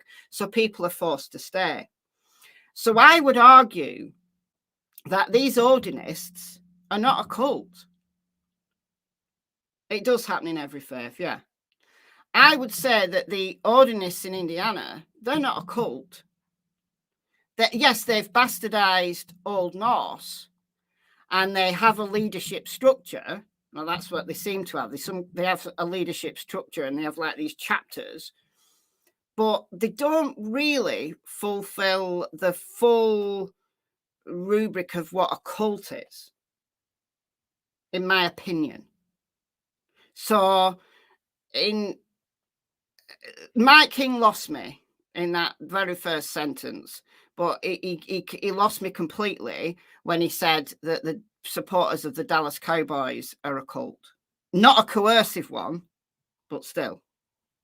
But then when you get into the ideology that's coercive, and there's coercive mind control, and there is all kinds of conspiracy attached to it, that's the kind of cult that we really worry about and that we think about when we look at cases like this. So what we have to do is we have to separate the two first and foremost and figure out if it's coercive. In my experience, after looking at hundreds and hundreds of ritual crime allegations, was that there are predators who will use religion to be a power guise, to control a victim, to get them to believe that if they don't remain quiet, something will happen mysteriously, mystically. Yeah. Within a cult setting, yes, that's exactly what I'm talking about.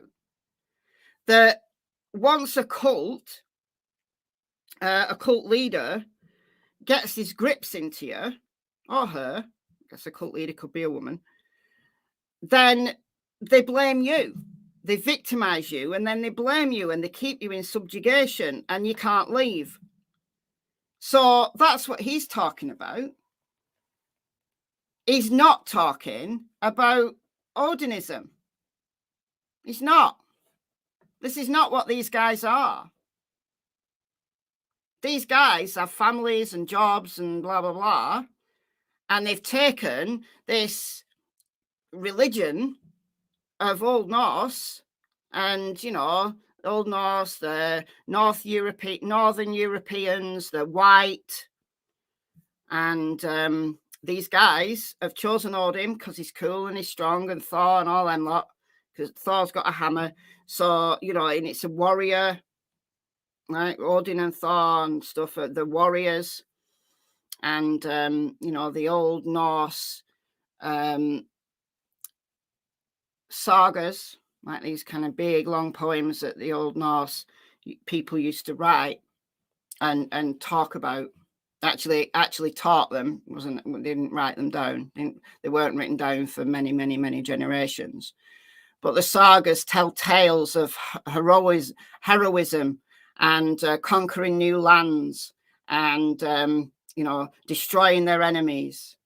And so that's what they think they are. They think in being able to write some runes and have a tattoo on your face or a patch on your uniform that you're as strong as Odin and that you're some kind of Viking warrior. It's just an excuse to big up your racism and to legitimize your white supremacy. That's what it is. It's not a cult, but they've bastardized the noble religion of Old Norse. They've made people who are genuine Norse pagans look bad. And Odin should strike them down. Thor should come down to earth and bang them over the head with his hammer. Right? But Mike King doesn't understand. Mike King does not understand, nor does he want to understand. Thank you, Candice, for the 1999. That's very kind of you. Thank you so much. So what Mike King is talking about here is a cult, like the FLDS. Right? That what he's just said could explain how the FLDS operate. but he's not explaining how these Odinist white supremacists work either. I would do well to research Mike King's history. I haven't done that. Beowulf, yeah, Beowulf and the sagas. I haven't researched Mike King's history, nor am I probably gonna. I'm just commenting on this because he's wrong. He's clearly wrong. But what can you do? Or religiously, and it's a way to control their victim and continue to be a predator. But I go back to this idea that if this happened, and if it was a group of Odinists, that is one magnificent conspiracy to put all of this together. It is one magnificent conspiracy to get all these people that had to have been involved, that were out burning things in the woods and putting sticks on people, to get them all to remain quiet. And I guess that's the problem I have. No. No, it doesn't have to be one big conspiracy. Isn't this guy ex-law enforcement? Am I right? He's an ex-cop.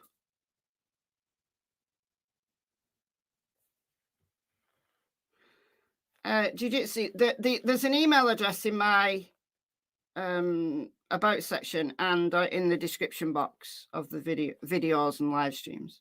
Just you've got to scroll down a bit. But look. The cat's still meowing. The cat's still going. She's still going. I can still hear her. I forgot what I was saying now. I'll just play that a little bit again. See, to get all these people that had. Oh, yeah. Conspiracy. Yeah. So he's ex-law enforcement, I believe. So if 3 people commit a murder and then don't tell anyone, technically that is... It's a conspiracy, right?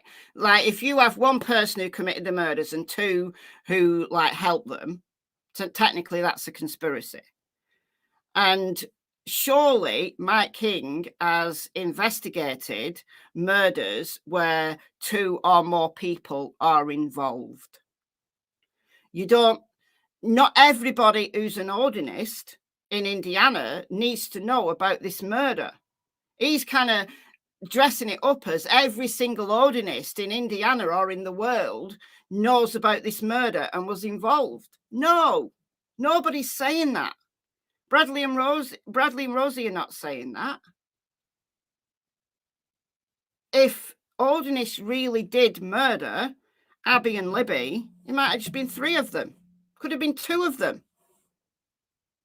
So the only people they've got to worry about is the other person or people who were there. Nobody else need know. It doesn't mean to say that nobody else does know, but those are the only people who need know and who need to keep quiet.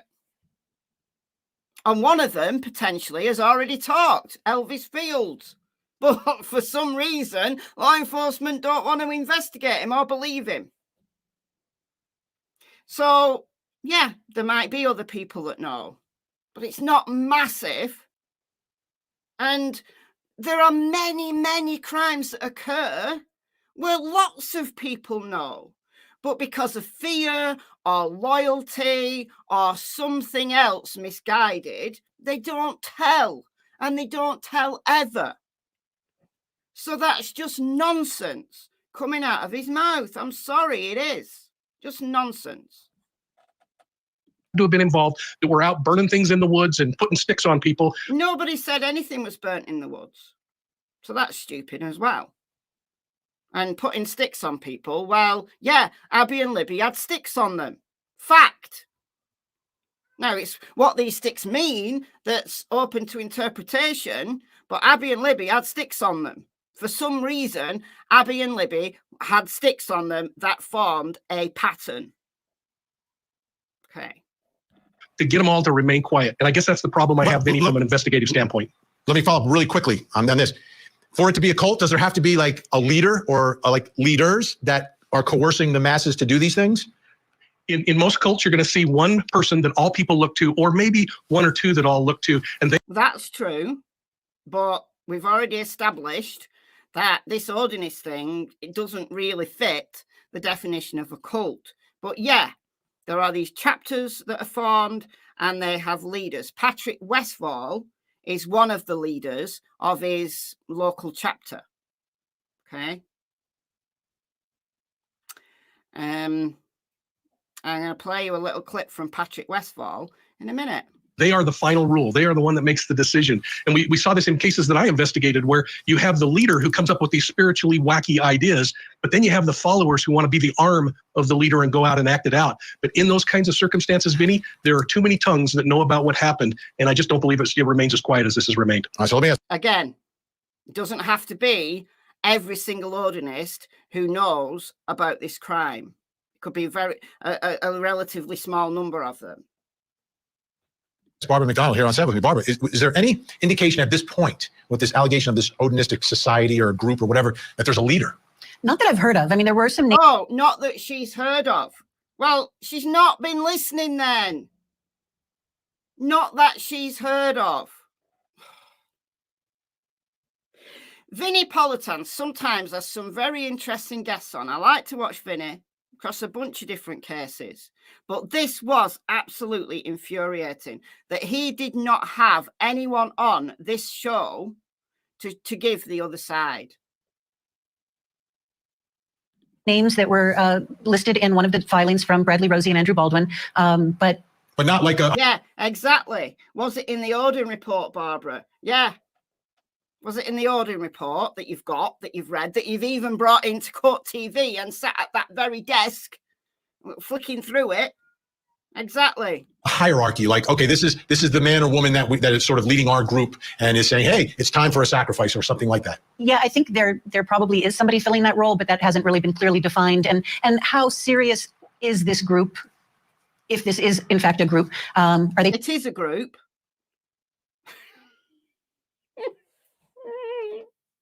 It is a group. Now, whilst the definition of cult can be argued doesn't fit the bill with these Odinists, the definition of group, look it up in the dictionary, is two or more people with a common purpose. So it definitely is a group.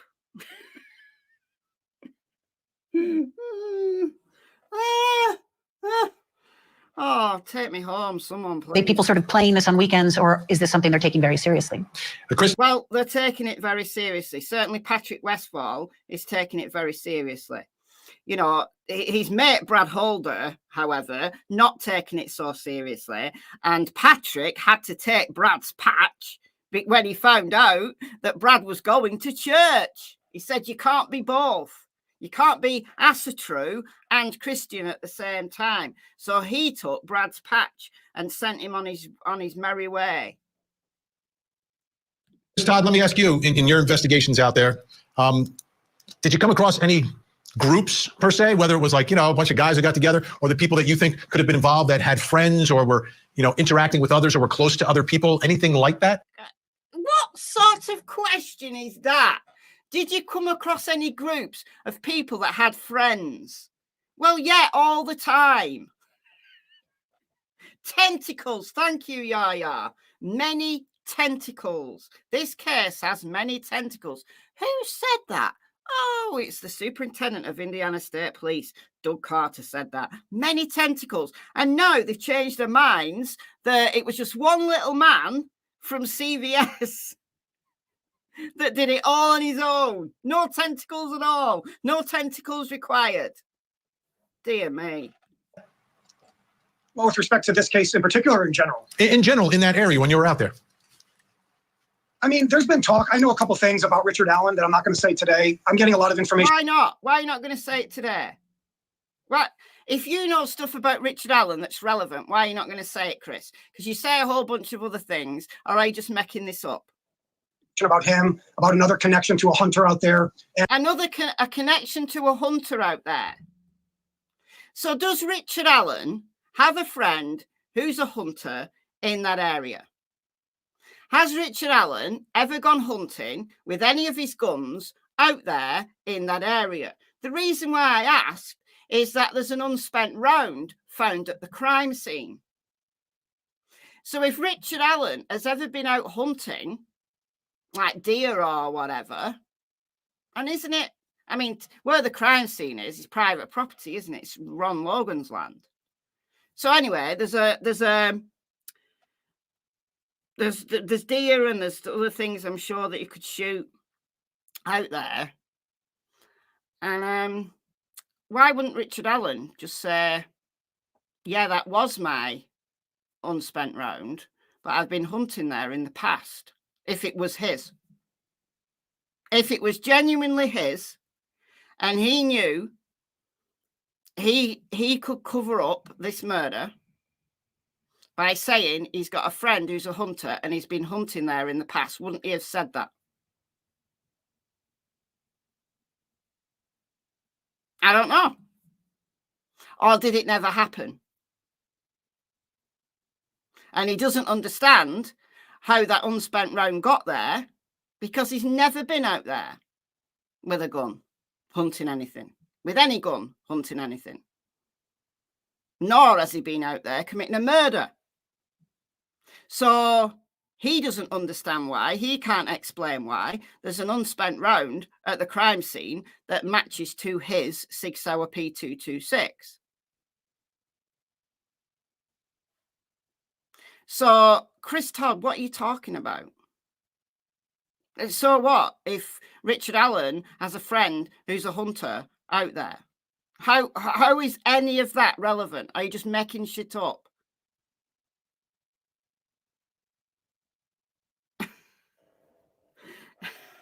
So what if he's got a friend who's a hunter in that area?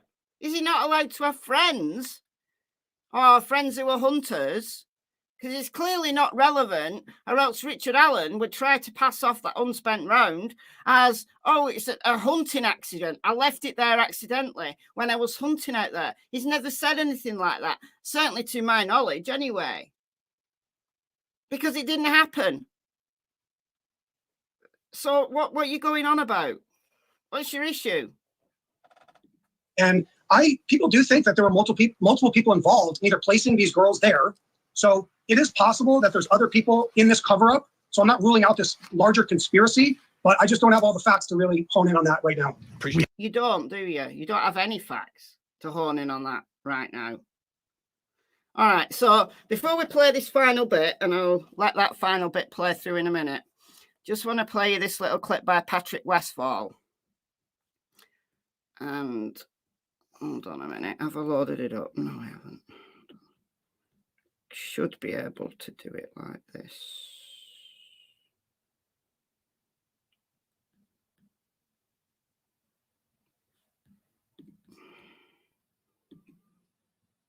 Lander had any interracial. Okay. Can you see that? Can you hear that, more importantly? Because sometimes it doesn't share the audio when I do this. So can you hear this? Nobody in Vinlander had any interracial ordeals. Just like. Can you hear that?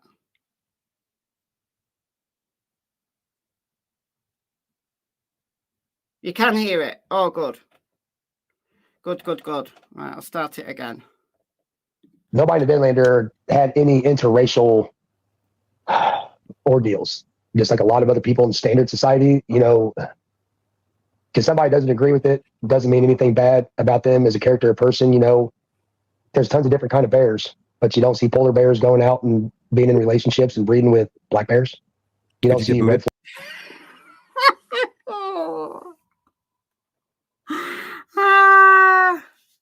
So this is what Patrick Westfall has to explain why people in his little club don't have interracial relationships, because you don't see polar bears going out breeding with black bears.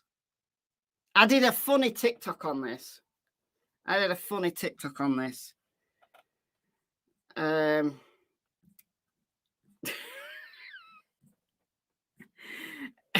What about the grizzly bear? Right? The grizzly bear and the polar bear interbreed. And they're called the grizzly bear or the polar bear. They're huge. They're huge. Proper big, strong bears. So this is Patrick's explanation as to why the Vinlanders don't agree with interracial relationships. Bears, though. It's all about bears, though. All right. Yeah. All right. Cool. Why you wouldn't be any kind of a probate or patch holder if that was the case? There's plenty of supporters that had. So in his little club, you can't be a probate, which I think is like a trainee, or a patch holder. So if he found out that you'd ever had an interracial relationship, you can't be in his club. That's how strongly he feels. You can't be in his club. Mixed kids and other kids like that, but it's not as a patch holder, no. Could you be a black person? No. It was Europeans, man. That was it. No. So you have to be European. You have to be European to be in his club. The Vinlanders Club. Okay. I'd really like Patrick Westfall to do DNA, and wouldn't it be funny if he was like 2% African or 2% something that he would really hate? As Patrick checks.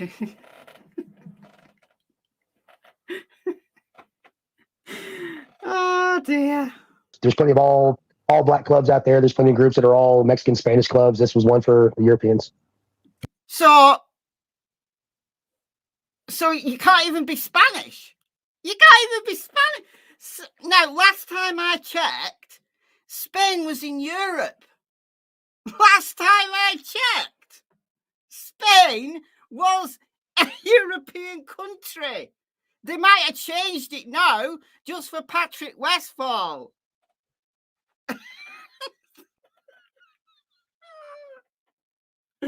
He's so stupid. He's so stupid. So, yeah, he has a problem with blacks, with Mexicans, with Spanish people. You have to be European to be in his club. He wasn't very good at geography when he was at school. Also, you can't agree that polar bears and other types of bears are sometimes interbreed, and you can't ever have had an interracial relationship, even with the Spanish person, because Spanish are not European according to him. Oh, what a clown. What an absolute clown. So whoever it was, I don't know if you're in the chat, but somebody asked me on a previous live stream, would they really commit a murder of 2 white girls just because one of their family had an interracial relationship? I believe that someone like him is so prejudiced, so racist, so deluded and so stupid and so educated that yeah, they probably would. That's just my opinion, though. Okay, I'm going to play. Just finish this off. It's only a couple of minutes. So this is the final segment of what Labrato said here. We had visited him on several occasions, but driving 4 hours each way was difficult. And then at Wabash, they're not set up for visitation, so we were literally in a makeshift kitchen, and he was in a cell. We had to stay in 6 feet back, and he's talking through the slot where they put the tray of food through. And that's not a very conducive way to have meaningful conversations with your client. I couldn't hand him documents. I couldn't have him sign documents. And, I'm sure it was very difficult for him to see the videos we were showing him. Well, Nick McClelland countered that by saying they didn't bring a computer with them. Well, I don't know how he doesn't know how he knows that they didn't bring a computer with them. But it's my understanding that you don't just need a computer to show videos. What if they brought an iPad or a tablet or even a phone with the videos on? Just a thought. Through that slot. So, you know, I'm not criticizing the Department of Corrections. I mean, they, for whatever reason, he was moved there. They're not set up for visitation, but you can't have I couldn't have been prepared for trial even October if that was how all the visits were going to be conducted. And it occurred to me that maybe that's why they transferred Richard Allen to Wabash.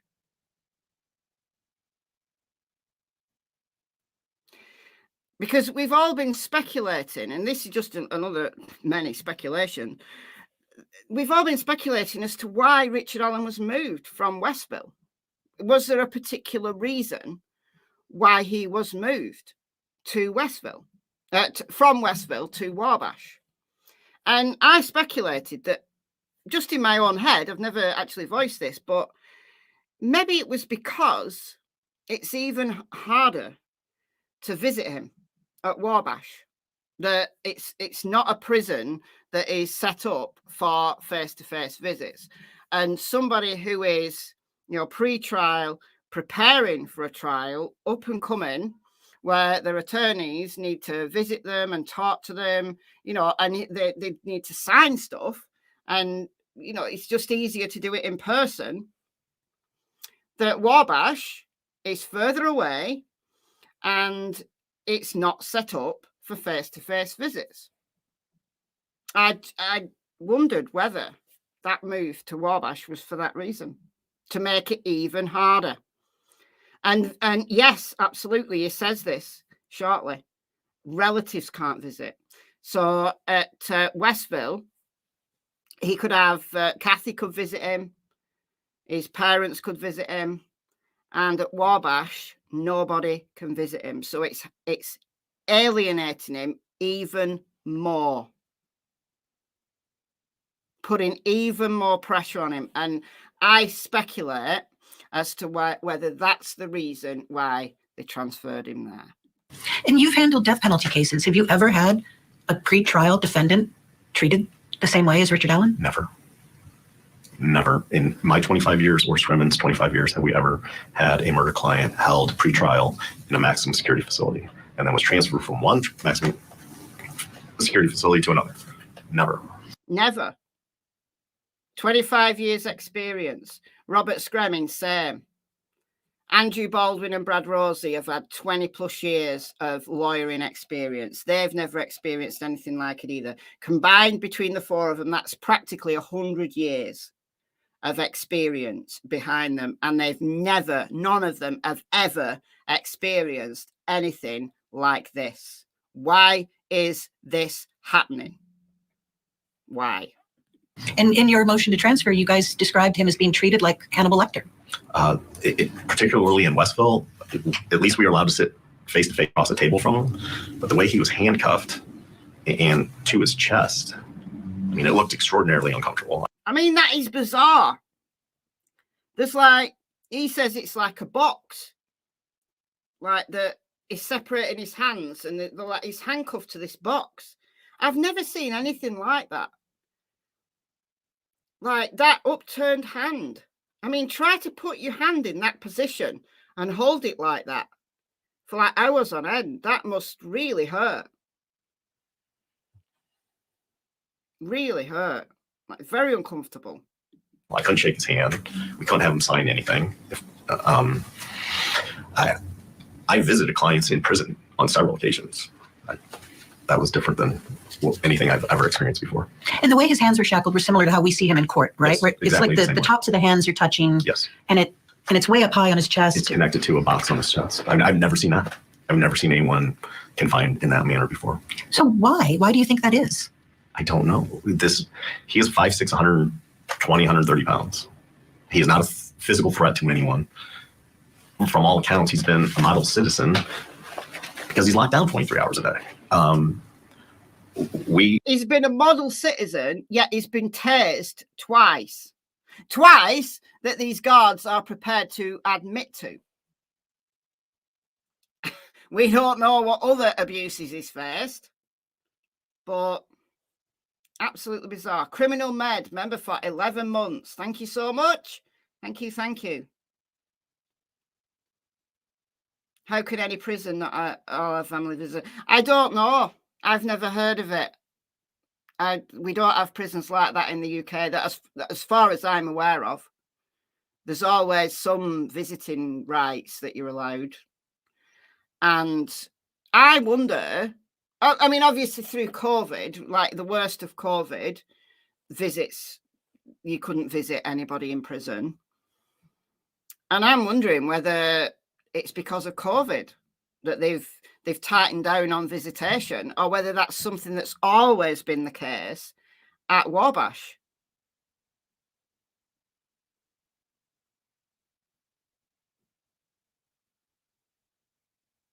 It means Hispanics, but aren't Hispanic people of Spanish descent and therefore of European descent? Just asking. He told the confinement officers that we wanted him unhandcuffed so we could shake his hand and maybe have him sign documents, and they weren't budging on that. And it was sad because... How can it... Right.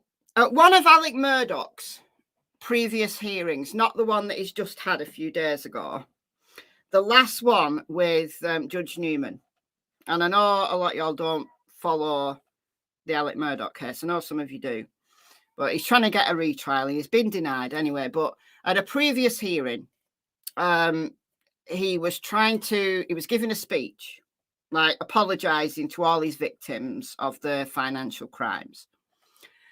And he stood up to give this speech, and his hands were cuffed, right? He'd been sat with cuffs on.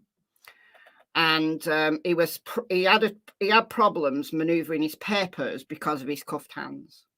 And this is a convicted double murderer who was at a sentencing hearing for further crimes with lots of his victims in the room. And do you know what Judge Newman said? Uncuff him. Uncuff him. And he got the deputies to uncuff him so that he could speak properly, you know, have his papers with him, flick through his papers, and he had lots and lots and lots of them. He still had, his arms were still confined to his waist, so he wasn't completely free, but they took his cuffs off so that he could stand up with dignity. This is a convicted double murderer, and speak to his victims without discomfort. Now that's a judge. That's a judge. That if you're in a maximum security prison with guards all around you, and they're not even gonna take his shackles off so he can sign something, is utterly outrageous to me. Outrageous. Outrageous. Westville allows visits, so his wife could come see him. And they just set up a visit with his mom and dad. He was transferred to Wabash 2 days before that visit. No, I don't think one had anything to do with the other. I just think it was bad timing and the coincidence. I don't know. I'd be prepared to say that they chose that time because they knew his parents were going to go and see him. I would be prepared to say that because of that disgusting. But in Wabash, you're not allowed any visits. Obviously, attorney, but no family members. Awful. Absolutely, completely awful. And this is who it's really about. Those two girls there. That's who it's really about. Abby and Libby. Instead, this has become some kind of freak show with them just completely abusing Richard Allen and just playing fast and loose with the justice process. And this is going to drag on and drag on and drag on. And while there is no justice for Richard Allen, there's never going to be justice for Abby and Libby either. Outrageous. So there you go. We're all caught up. I think we're all caught up with all the nonsense that's been going on in this case. And it is Friday, so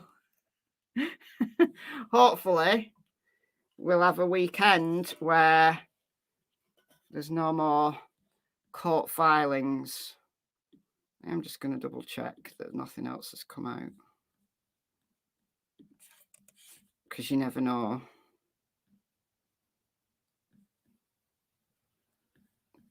No, not according to Delphi docs, but I've not got my VPN on, so I've not actually looked at the docket. But yeah. So unless they post anything just before close of play on a Friday, then we are all caught up on the Delphi case.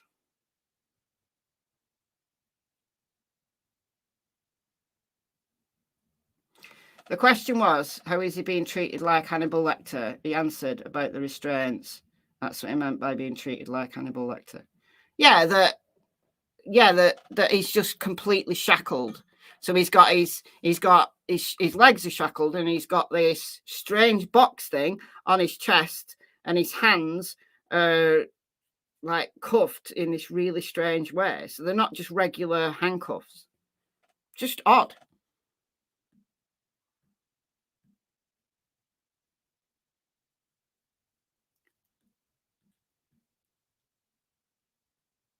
Exactly. What if he's not guilty? Exactly. You've just absolutely ruined his life. If he's not guilty. If he's guilty, it's still outrageous. Listen, I don't know whether Richard Allen is guilty, either as a lone wolf or as part of a crew. I don't know. At this moment in time, I'm erring on the side of innocent simply because of all the nonsense that's gone on. However, I don't know. And I won't know until the trial. But it doesn't matter. We're talking about justice here. And justice for Abby and Libby cannot happen unless Richard Allen, who's the man accused of their murder, and the only man that's accused of their murder at this current time, until he gets a fair trial. If he goes to trial and it's not fair, and the way that they're treating him right now, it's just going to lead to just appeals for years to come. For years to come. That's not justice. Dragging the families through years more rather than just it being one and done. And either he's guilty and he's proven guilty to a jury of his peers on a fair trial with a fair judge with good attorneys, or he's proven not guilty and he's let go. Whichever it is, his life is ruined, completely ruined. And the way he's been treated is just way beyond anything I've ever seen in any case. Honestly. Not this day and age anyway. Like you can go back into history and you can see lots and lots of abuse, but not this day and age.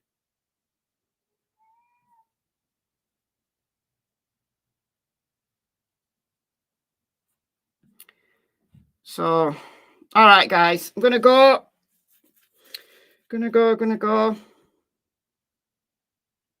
It is completely infuriating. Absolutely. Thank you, unindicted co-conspirator. Thank you so much. What a great name. Thank you for the $5 and the avocado dancing.